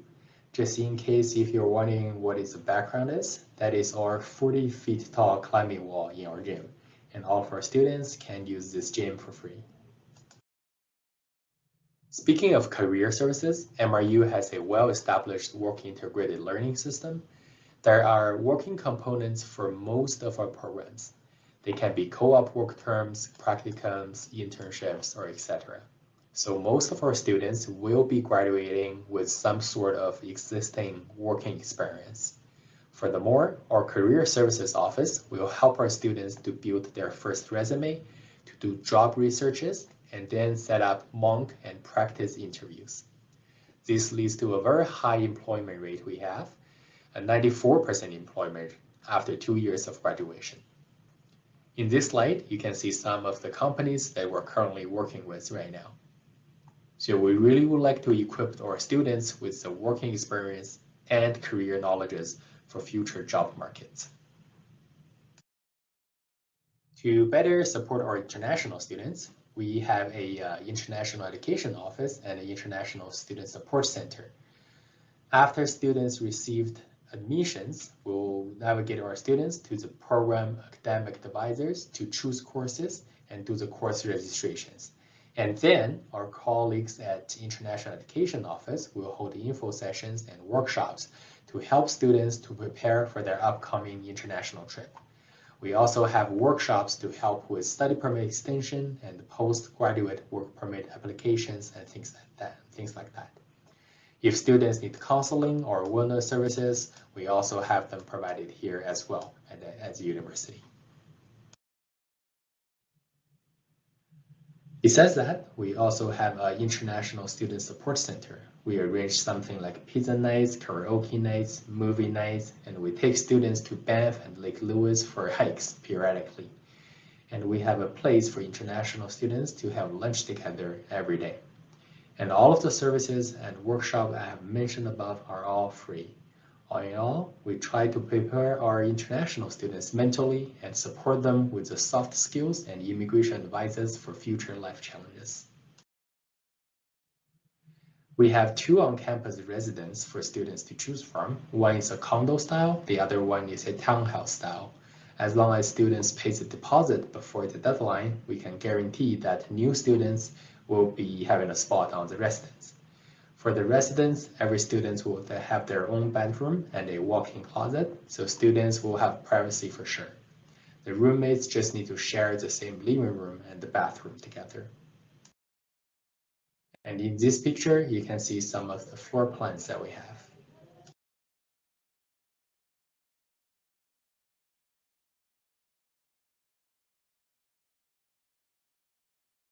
I'm excited to introduce MRU's diverse range of programs in this video. With approximately 60 majors and programs we offer, most of them being four-year bachelor degrees. While we don't currently provide master or PhD programs, we do have some highly thought-after programs options for you to choose from. Let's dive into the fascinating programs under the Faculty of Health, Community, and Education. The Bachelor of Midwifery and Nursing have garnered significant amount of attention from international students. But do note that these two programs have very high rigorous entry requirements. For the Bachelor of Social Work and Diploma of Social Work, unfortunately, they are not open for international students at the moment. If your students are looking for elementary level teaching, MRU's Bachelor of Education program might be the perfect fit. And don't miss out on our exclusive offering, the Bachelor of Health and Physical Education program, a one-of-a-kind opportunity in Western Canada for those seeking adventure or physical education-related programs. Moving on to our largest faculty, the Faculty of Business and Communication Studies, we take pride in our AACSB membership and the high employability rates of our BBA majors. Though we don't offer master programs, we have excellent business post-bac certificates in marketing, human resources, and advanced accounting. Under the Faculty of Science and Technology, you will find exciting programs such as computing science, biology, chemistry, environmental science, and geology. Starting 2024, we're the first university in Alberta who provides data science major. One unique outlier is a Bachelor of Computing Information Systems. This program is a combination of both computing science and business. On the right-hand side, you can see the Bachelor of Arts programs. We have the only criminal justice program in Alberta. Meanwhile, students can choose from policy studies, English, history, psychology, sociology, and anthropology as their Bachelor of Arts majors. In this slide, I would like to showcase the unique programs at Montreal University. We're one of the only few public universities in Canada who offers an aviation program. We have two campuses, one of them being an airport for future pilots. We have 8 airplanes now, plus multiple flight simulators. Our training is designed for commercial pilot license, CPL. We also work with industrial giants like Jazz, WestJet, and Sunwing. For those who are seeking specialized business training after their degree, we offer business post-bachelor certificates. To be eligible for those certificates, applicants must have a valid bachelor degree to apply. Marketing and human resources are more accessible, while the advanced accounting option require a prior completion of a course called Accounting 2121. Please note, the certificate program spans 1.5 years and consists of 3 semesters. Another remarkable program exclusive to MRU is the Bachelor of Health and Physical Education, making us the only institution in Western Canada offering this program. This program caters to individuals interested in outdoor adventures and physical education-related fields. For instance, you can see MRU Professor Ian Sherrington in the picture scaling Mount Logan, Canada's highest peak. Other than bachelor degrees, MRU caters to students seeking 2-year diplomas. Our massage therapist diploma and personal fitness trainer diploma are nationally accredited, allowing our graduates to practice anywhere in Canada upon graduation. On average, graduates from those two programs received 7 job offers.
Hello, everyone. My name is Nidra Vijay Singha, and I'm an International Enrollment Specialist at Algoma University. Thank you so much for joining our Train Hub videos. I look forward to teaching you more about Algoma University in the next few videos. You will learn more about our campuses, programs, scholarships, tuition, and much more. Hello, everyone. My name is Nidra Vijay Singha, and I'm an International Enrollment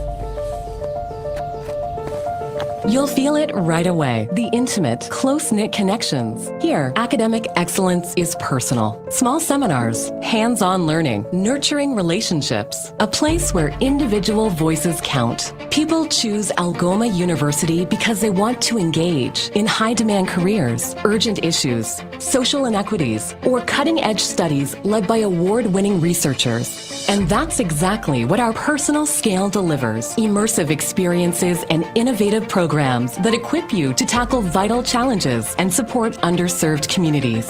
But the most transformative lesson at Algoma comes from being immersed in diverse worldviews. We were founded with a special mission, a commitment to cross-cultural learning between Anishinaabe communities and the world. That mission, combined with the international profile of our students, global reach of our exchanges, and deep community partnerships, enriches every part of campus life and gives our grads invaluable leadership advantages. Algoma's 3 campuses, Sault Ste. Marie, Brampton, and Timmins, offer exciting student life options, immersed in nature or urban life. Our Thunderbird, a timeless symbol of strength and resilience, is our constant reminder of the impact we can have together. Algoma University. Innovative, intimate, impactful.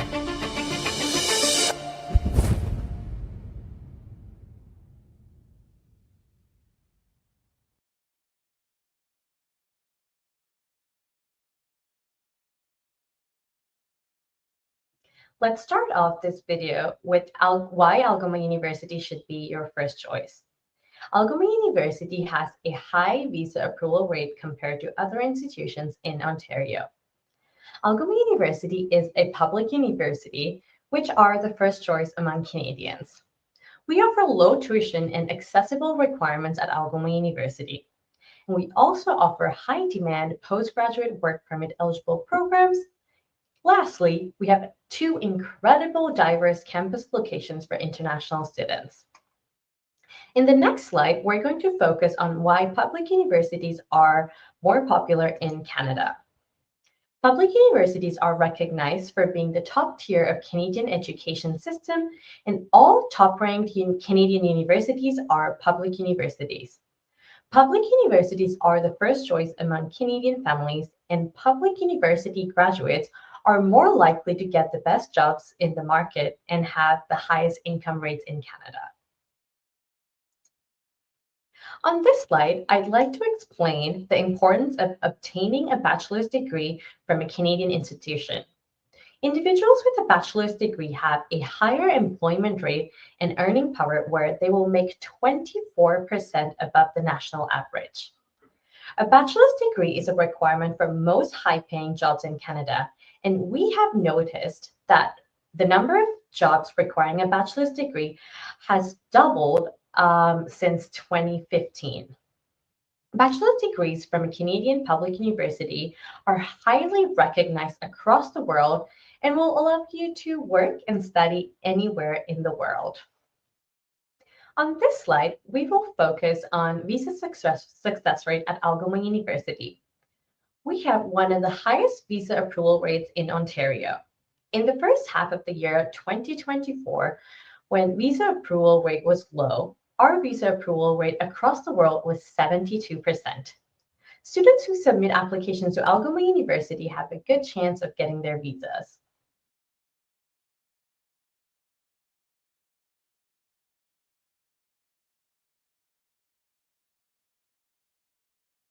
On this video, we will discuss Algoma University's diverse and unique campuses.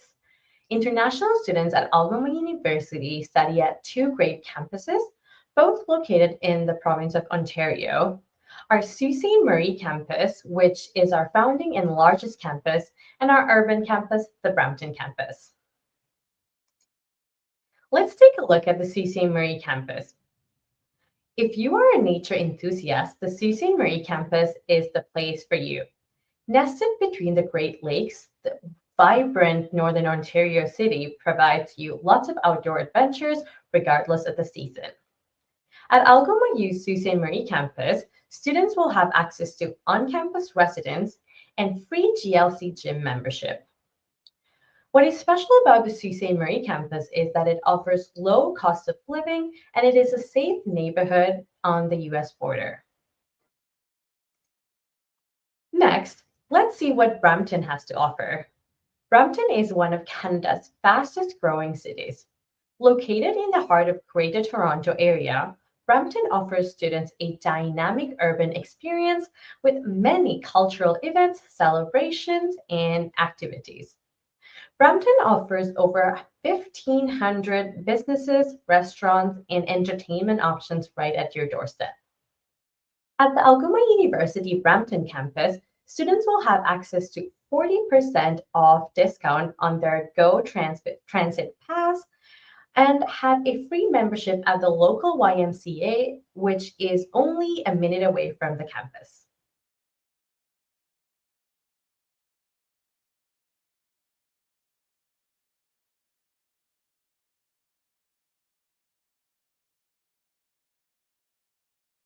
In this video, we will learn more about some of the most popular faculties at Algoma University. Let's start off this video with the School of Computer Science and Technology. This is the most popular faculty among students at Algoma University. The School of Computer Science and Technology offers 4 bachelor's specializations. The specializations are Computer Game Technology and Creative Arts, Mobile Software Engineering, and Artificial Intelligence. They also offer 2 master's programs, our Master of Computer Science and Master of Science in Computer Science. Lastly, they offer 4 graduate certificate programs, and the programs are Graduate Certificate in Information Technology and Infrastructure, Graduate Certificate in Cybersecurity, Graduate Certificate in AI and Data Science, Graduate Certificate in Information Technology.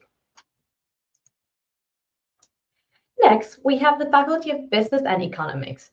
The Faculty of Business and Economics offer 4 bachelor's programs and 5 specializations. The bachelor's programs are Bachelor of Business Administration, Bachelor of Arts in Accounting, Bachelor of Arts in Economics, Bachelor of Arts in Finance and Economics. And the specializations are Accounting, Aviation Management, Business of Esport Economics, Human Resource Management, and Marketing. Lastly, we're looking at the Faculty of Science. The Faculty of Science offers a few bachelor's programs such as Bachelor of Science in Biology, Bachelor of Science in Environmental Science, and Psychology with both Bachelor of Science and Bachelor of Art options. And they also have a specialization in health sciences. They offer a great graduate certificate program for all environmental science enthusiasts, the Graduate Certificate in Environmental Science.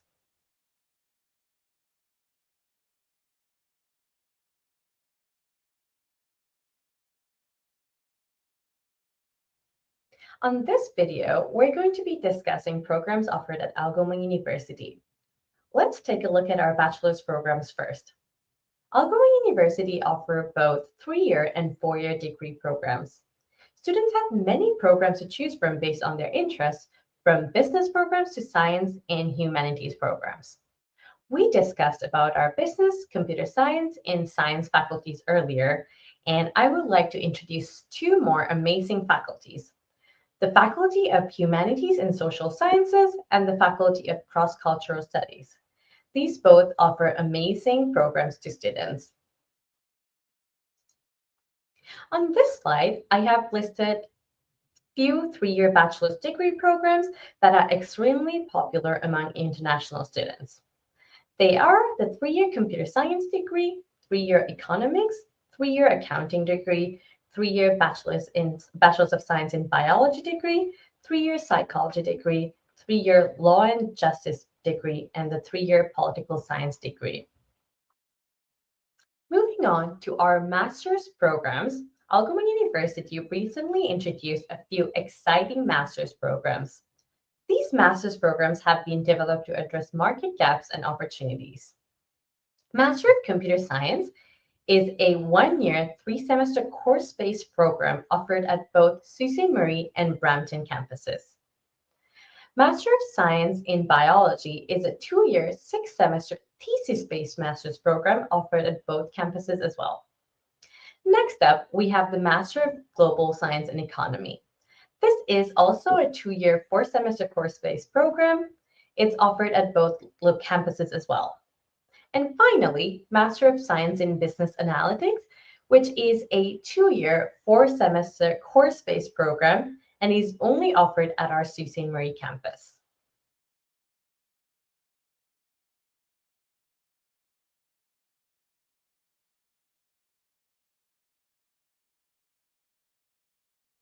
In this video, we will take a quick glance at admissions requirement at Algoma University.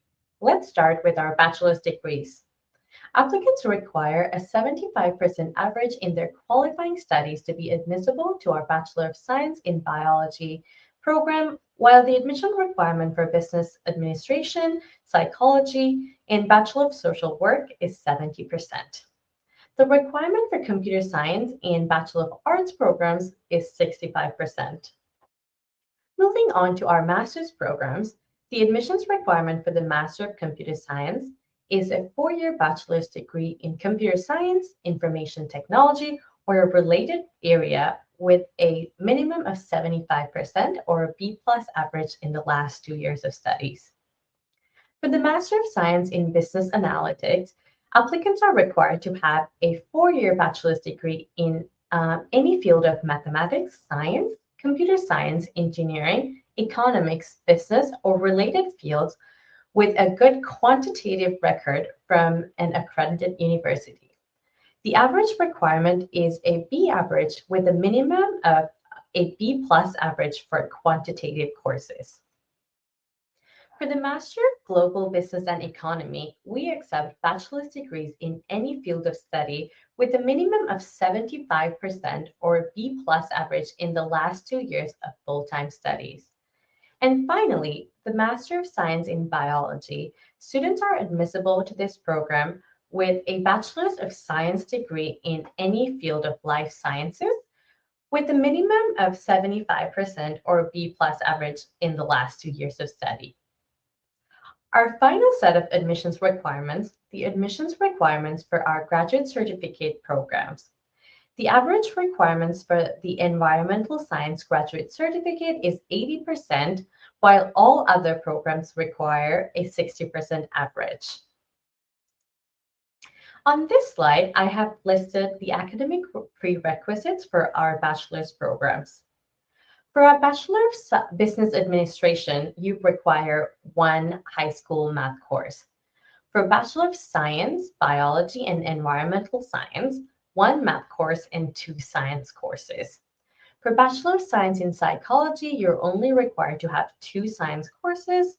And for the Bachelor of Computer Science, 1 math course prerequisite. Finally, for the Bachelor of Arts programs, Accounting, Economics, and Finance, you're also required to have 1 math course.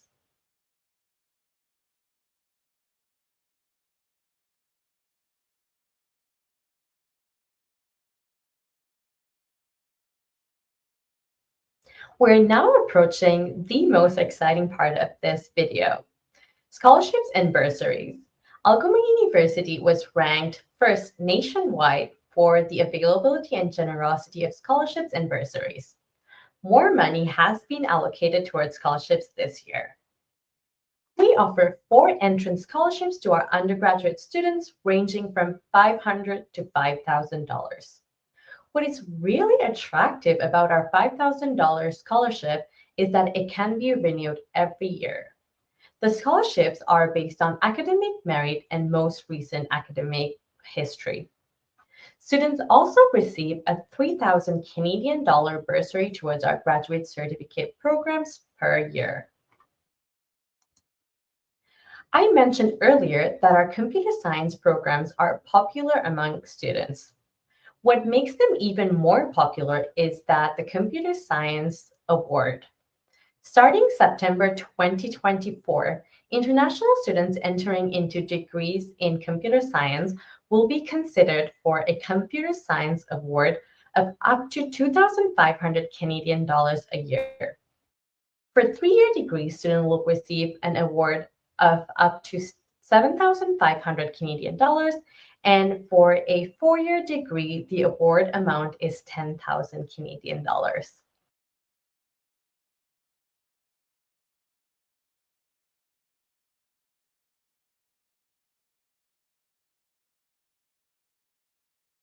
On this video, we're going to take a look at the residence facilities at Algoma University's Sault Ste. Marie campus. At the Sault Ste. Marie campus, we have on-campus housing available for all 4 years of study. Each dormitory building has a full-service residence kitchen and entertainment centers. These buildings are extremely safe with 24-hour video surveillance in common areas and security present at the premises. Students also have access to meal plans and weekly cleaning services at these buildings. At Algoma University, all first-year students are guaranteed a single room.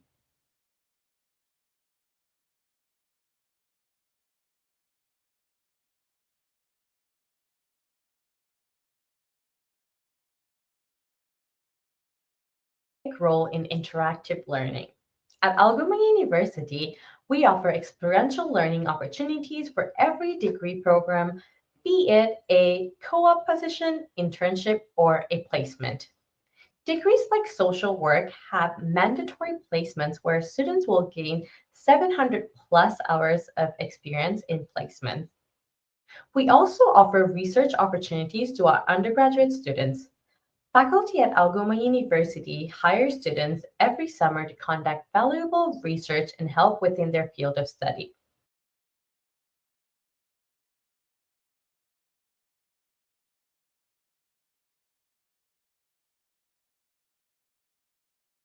Focus on student support available at Algoma University. At Algoma University, we prioritize students' physical, mental, and academic well-being. To support our students, we have a number of free services available on campus. We have an open door policy at Algoma University, and students have access to an academic advisor, research opportunities, the math and writing lab, free tutoring, and access to a learning strategist. We also offer personal wellness models, counseling services, free helplines in support apps, and much more services.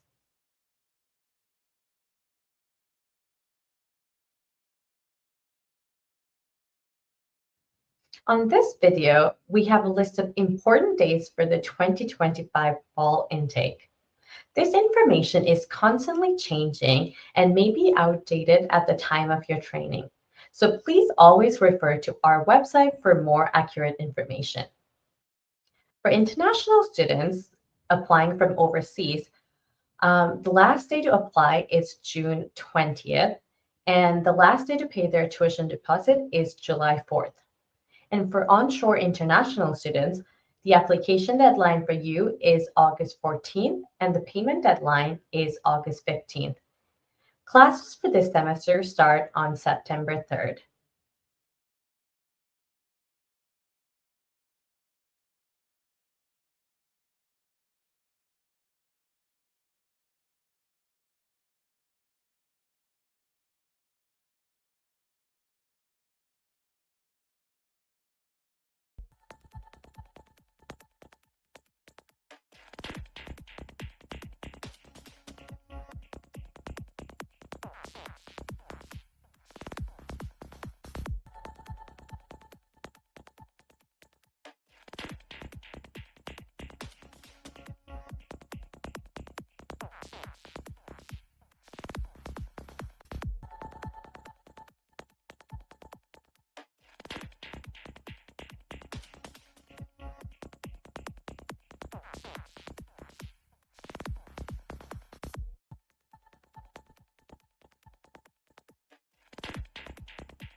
Hello and welcome to our Agent Onboard training for the Northern Alberta Institute of Technology. We're just going to go over a little bit of our agenda. We have 5 chapters within our video presentation today. You're looking at the first chapter of Why Study with NATE. Second chapter we're looking at is our student supports that we offer here at NATE. Our third video is looking at our programs, an overview to see what would interest your students. And finally, the last chapter is our admissions. What are the requirements that you need? And we will see you in our next video.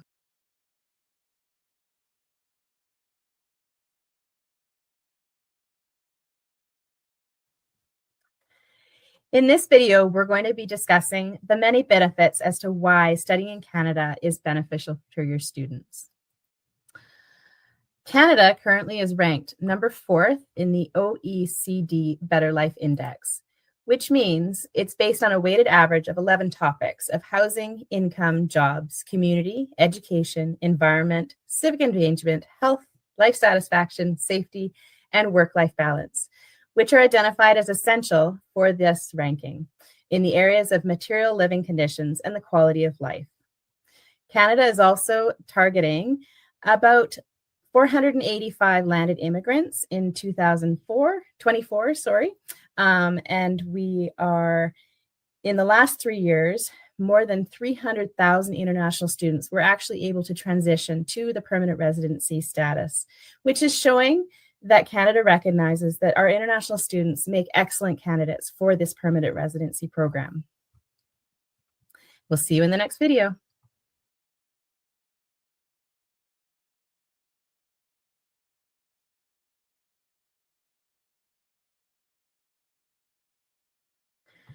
In this video, we're going to be covering the benefits of Alberta and what you know about Alberta, Canada. Alberta is the province in Western Canada situated between British Columbia and Saskatchewan. Conveniently, it's just a short 1.25 hour flight from Vancouver and about a 4-hour flight from Toronto. Being the world's 3rd largest reserve of oil and gas, people living in Alberta and Edmonton enjoy the exemption from our provincial taxes, which really reduces the cost of living. So for example, while residents in Ontario would typically pay about 13% in overall taxes, those in Alberta only pay the 5% GST. Alberta also offers international students free healthcare, which means access to doctors and hospital at any time. We are also one of the highest economic growth regions, according to our 2023 research, which is great for all of our Albertans. So our overall outlook for Alberta, highlighted here from 2021 to 2030, is more than half of the new jobs openings within Alberta will be in the three areas of sales and service occupations at about 19%. Our trades, transports, and equipment operators and related occupations are sitting at about 19%, and our business, finance, and administration occupations at 14%. Alberta is one of the youngest populations among Canadian provinces, with a median age of about 38 years, and that's in comparison to the average age of about 41 all across Canada. About 56% of our Albertans are post-secondary education, and we are the fastest growing number of tech workers in Alberta. One of the nice things is Alberta enjoys the highest number of sunny days in Canada, with up to 18 hours of daylight in the summertime and over 312 days of sunshine each and every year. We also hold the #1 spot in Canada for the Human Development Index, which means we have a very balanced work-life balance. And we'll see you in the next video.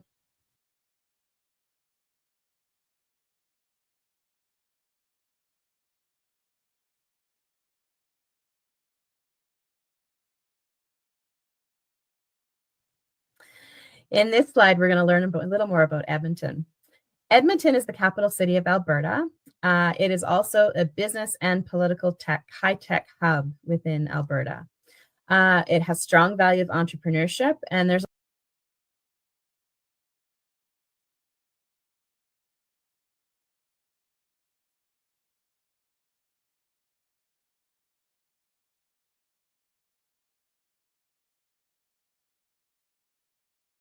a lot of support within Edmonton to help start your own business. We have a projected population to grow at about 1.5 million by 2035, and we have a smaller population density than somewhere, for example, like Toronto, with a population of about 151 people per square kilometer. Our average age of our people in Edmonton is about 36 years old, which is considered one of the youngest cities in Canada. In Edmonton, we have currently ranked about #5 in the most affordable cities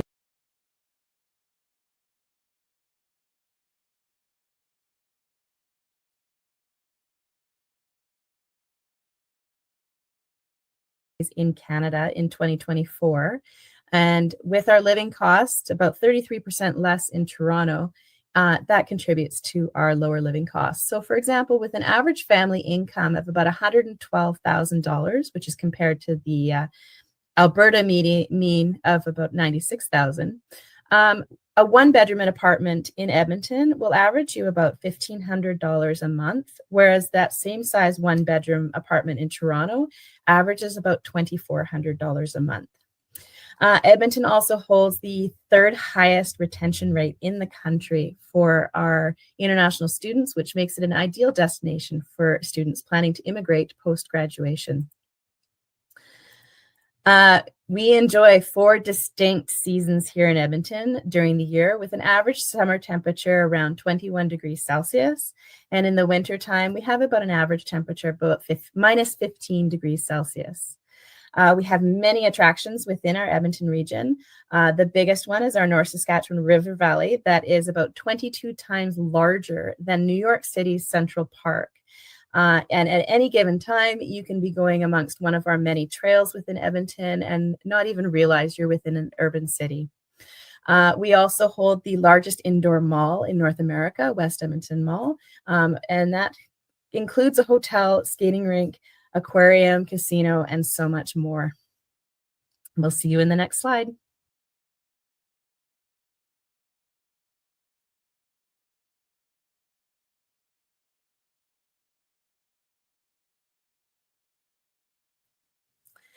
In this next video slides, we're going to be talking about why study at NAIT. Results from our employer satisfaction survey that you can see on the screen, results show that 98% of our employers are satisfied with the students that they hire from our NAIT programs. Over 90% of our full-time graduates find employment within 9 months of graduation from their program in their desired field. And about 93% of our students are satisfied with their overall experience at NAIT. And one of the best ones is over 95% of our alumni would recommend NAIT to other people interested in studying here. So discover, why is NAIT great? We have a very unique learning experience. We have hands-on learning. So that gives our students practical experience with the equipment and technology that they'll be using in today's industry. They're going to gain real-life work skills. So they're going to be working with real patients. They're going to work with bank simulations, etc. And so what's interesting about the hands-on learning experience is we have a 50% theory and a 50% application to allow our students to study, to practice what they are actually studying. We are a tech-based education, so we have state-of-the-art facilities and simulation work centers for our students to learn on. And they have access to world-class learning resources. So they work with the large, complex equipment that they're going to be facing on the job once they graduate. NAIT produces a skilled workforce that's directly aligned with our industry needs and partnerships.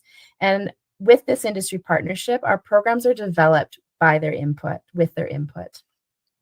We also have applied research. So our instructors have multiple years of industry research, and our program focuses on the presentation, research projects, and relative work experience. So NAIT was founded in 1962 to address the employment training needs within Edmonton. We are one of the largest polytechnics in Canada, and currently we have more than 40,000 more than 84 countries around the world. More than 100 countries. NAIT has been a long-standing relationship with our industry, as mentioned, and they help us create our curriculum and establish this workplace to our work placements with our students. We also have over 219,000 alumni, which reflects our NAIT's long history of strong relationships with the industry, and we delivering results with our partners in applied research, especially in the areas of energy, environmental protection, and resource sustainability. Most of our grads that come from NAIT, showing in this 2023 stat, is most of them are within Canada when they find, or within Alberta when they find their work placement. And the majority of that work placement is actually in the Edmonton region, but they do have outside opportunities of Alberta as well across the country.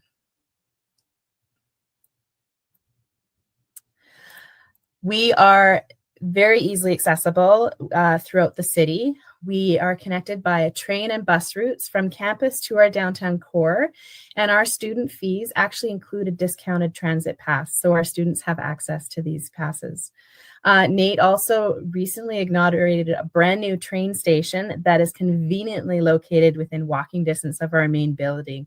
So during those Alberta winters, they won't be outside for very long in between taking the train and getting into our building. And we will see you in our next video.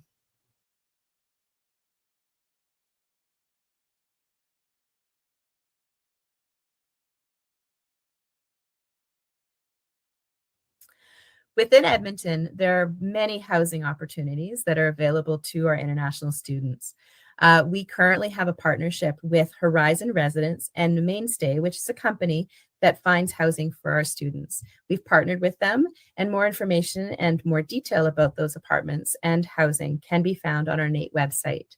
We also work with a homestay program that can pair our international students with families that want to sponsor them to stay in the home with them during their student studies. But until our future residence is up and running, students have the options to rent apartments or houses around our city. We'll see you in the next video.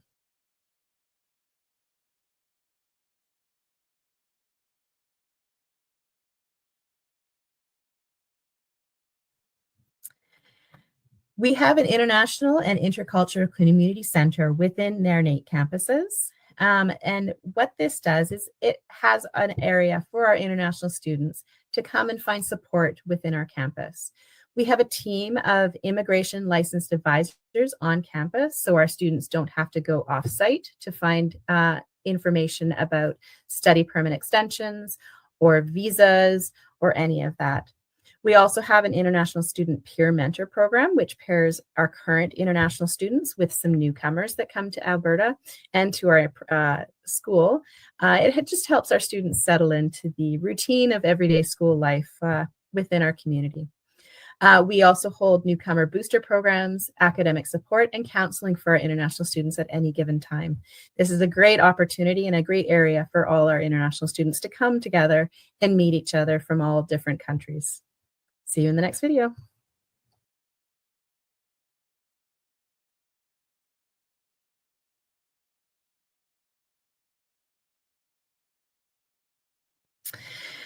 Here at NAIT, we have various student support services that all of our students, not just international and domestic students, can access throughout their time here at NAIT during their studies. We offer student study groups. Academic advisors are on hand, whether to talk about your course schedules or if you need to come together with our international immigration advisors to talk about permits, study permit extensions, that sort of stuff. We have our international peer mentor programs. We also offer student counseling, immigration workshops, and resume advices and interview practices for students to be prepared upon graduation. Our student service supports also offers career fair and industry networking, which is a really good opportunity to find those jobs after graduation. See you in the next video.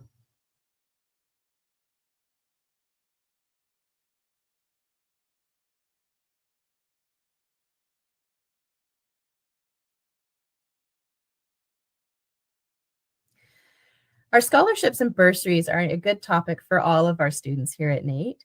With the support of donors and the government, NAIT awards over $6 million in scholarships and bursaries to more than 4,000 students each year.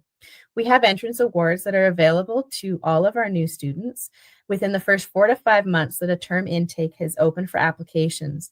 Your new student can apply for the entrance scholarship. They range anywhere from $500 to $5,000. For example, this fall, we offered a total of $200,000 Canadian entrance scholarships for over 128 recipients. And a full list of these available scholarships and opportunities can be found on our NAIT website at nait.ca.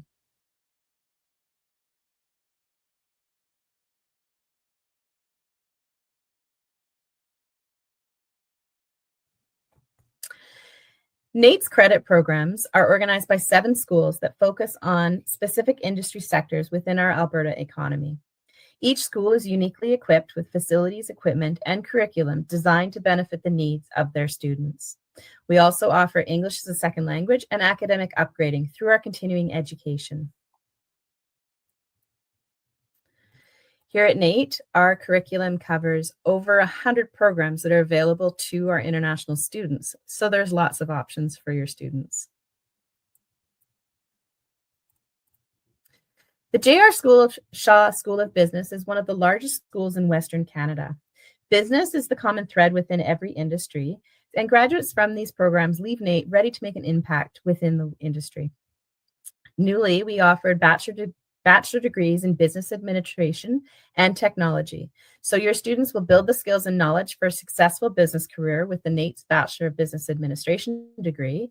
And with our new 4-year degree pathway, your student can earn a technology diploma and Bachelor of Technology Management or BTech degree from NAIT. Plus, with both these programs, your students will be eligible to apply for a post-graduation work permit in order to stay in Canada and work after graduation. Our business program also offers diplomas that are 2 years in length in business administration and hospitality management.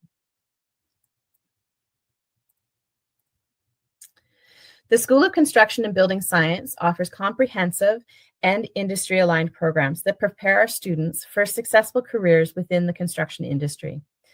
The School of Energy and Natural Resources offers programs that are tailored to meet the needs of our industry sectors to drive Alberta's economy.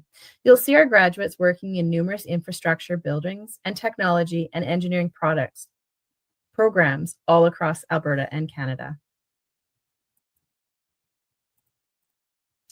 NAIT School of Media and Information Technology offers degrees, diplomas, certificates, and post-diploma programs that will prepare your students for a wide array of dynamic and in-demand careers, from cybersecurity to digital media, computer engineering to network administration.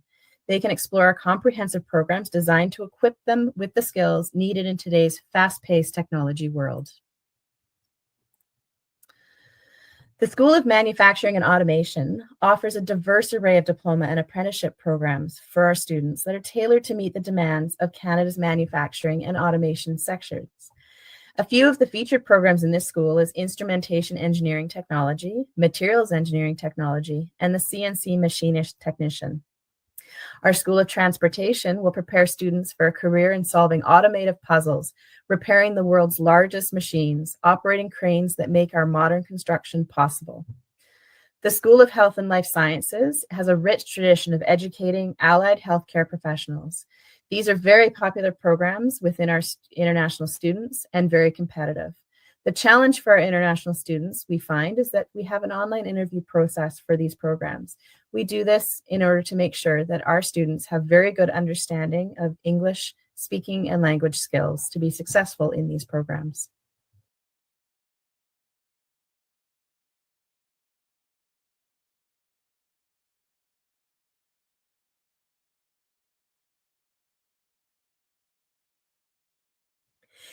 Here at NAIT, we're prepared to support all of our students, including those experienced ones who want to leverage their skills to better position themselves within the Canadian industry.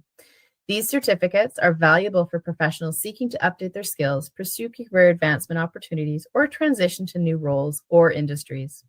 Offered by our continuing education, the International Professional Development Certificates are non-credit programs here at NAIT. Overall, they serve as a flexible and accessible means for professionals to acquire specialized knowledge and credentials relevant to their career goals and industry requirements. A few of them are our leadership and project management, where their students will develop their project management and leadership skills to introduce them to new tools, techniques, and business practices that will advance their career. The healthcare leadership and supervision develops those skills needed to become a leader in the healthcare team, in the healthcare field. From professionalism and ethics to management and leadership, we can build on existing education to become an effective supervisor within the healthcare area. The leadership and project management for IT offers our students a better understanding of team dynamics and its impact on the projects. Advanced healthcare leadership is based on the soft skills that you've developed in that leadership supervision program to further advance your opportunities within the field. And new or supply chain management, you can discover the essentials for procurement, logistics for maintaining the flow of goods and services within your new company. We'll see you in the next one.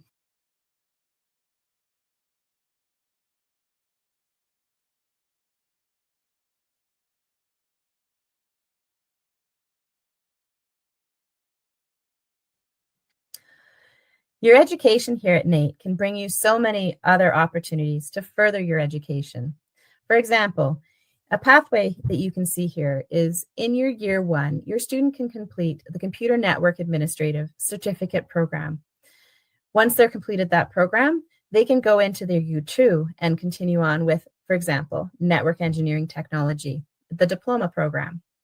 After that diploma program, their opportunities can be opened up even further. In year 3 and 4, they can either go into the Bachelor of Applied Information System Technology, they can go into the Bachelor of Technology in Management, or advance their credit can be granted at other Canadian institutions.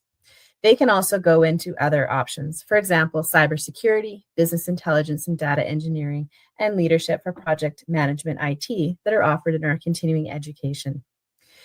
Once they complete those 4 years, if they like, your student can continue into the graduate studies. They can go on to MBAs and other graduate programs within other universities in Alberta.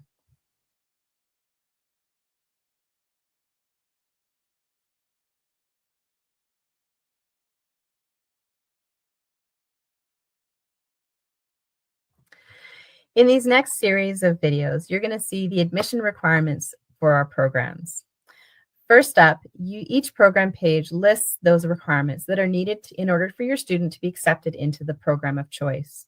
We don't provide pre-assessments to the program, so it's up to you and your students to determine if they actually meet the requirements for their desired program. NAET's entrance requirements will list the grade level and minimum Alberta high school courses to be considered for admission into this program.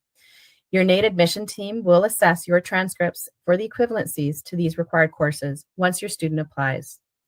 The 30-1 courses that you see in the admission requirements mean that your student is looking for their student's senior secondary school education or year 3. Where there's 20-1 courses, our admissions team is looking for the secondary school or year 2 of high school. Each individual program page shows all of the requirements needed for your student to be successful in their applications.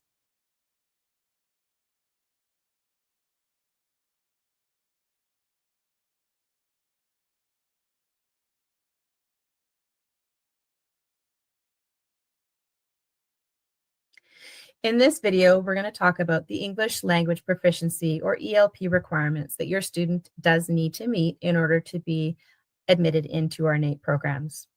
There are 3 ways for a student to meet these ELP requirements. They can complete consecutive full-time studies in English at either a Canadian high school or a country that is listed on the NAET ELP exemption country list. Or they complete 2 years of the post-secondary education in Canada or in an ELP exempt country. The second way that your student can meet the ELP requirements is they complete the specific English language courses. This will either be the NAET ESL Level 6 or International Language Academy, for example, ILAC, under the university pathway of 3.2, 3.3, or 3.4 with a 75% grade or higher. The third way your student can meet the ELP requirements needed is to take an ELP test. These tests, for example, you can see in the IELTS academic, your student will have to meet a minimum score of 6.0 across all of the areas of the test. You can meet in TOEFL, Duolingo, or the PTE academic. A full list of all the English language pathway programs and ELP tests can be found at naet.ca/ELP for more information. NAET admissions team cannot make an offer of admissions until your student demonstrates that they meet all of these ELP requirements. We'll see you in the next video.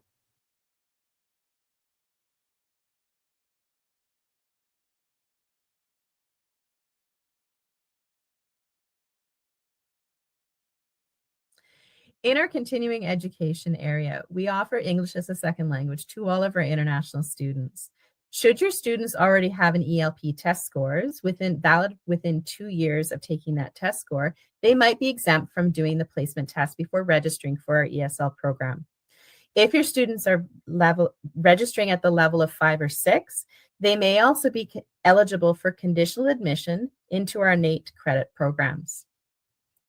Should your students be at level 1 or 2, they will be required to take an ESL placement test before registering for English as a second language. And we'll see you in the next video.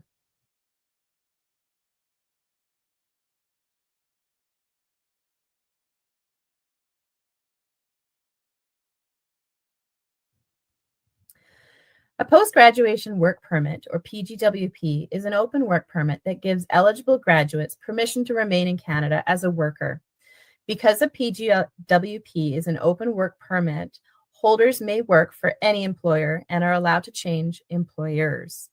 Obtaining this PGWP allows eligible graduates from NAET to gain Canadian work experiences, which can help them prepare to apply for permanent residency here in Canada.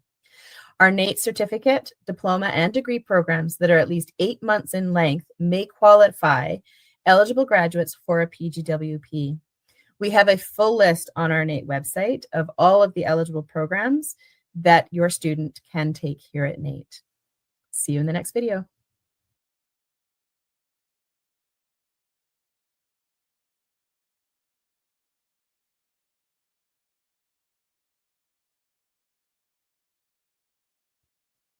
I want to thank you for joining us in this video series. Hope you enjoyed this training, and a few things that I would love for you to remember are Edmonton is the capital city of Alberta, located in Western Canada. We offer here at NAIT over 100 programs for our international students to explore. Our entrance requirements are located on every program page for great reference for you and your students. Our International Cultural Center is a hub of activity in order for our international students to meet, greet, and gain some valuable information throughout their studies here at NAIT.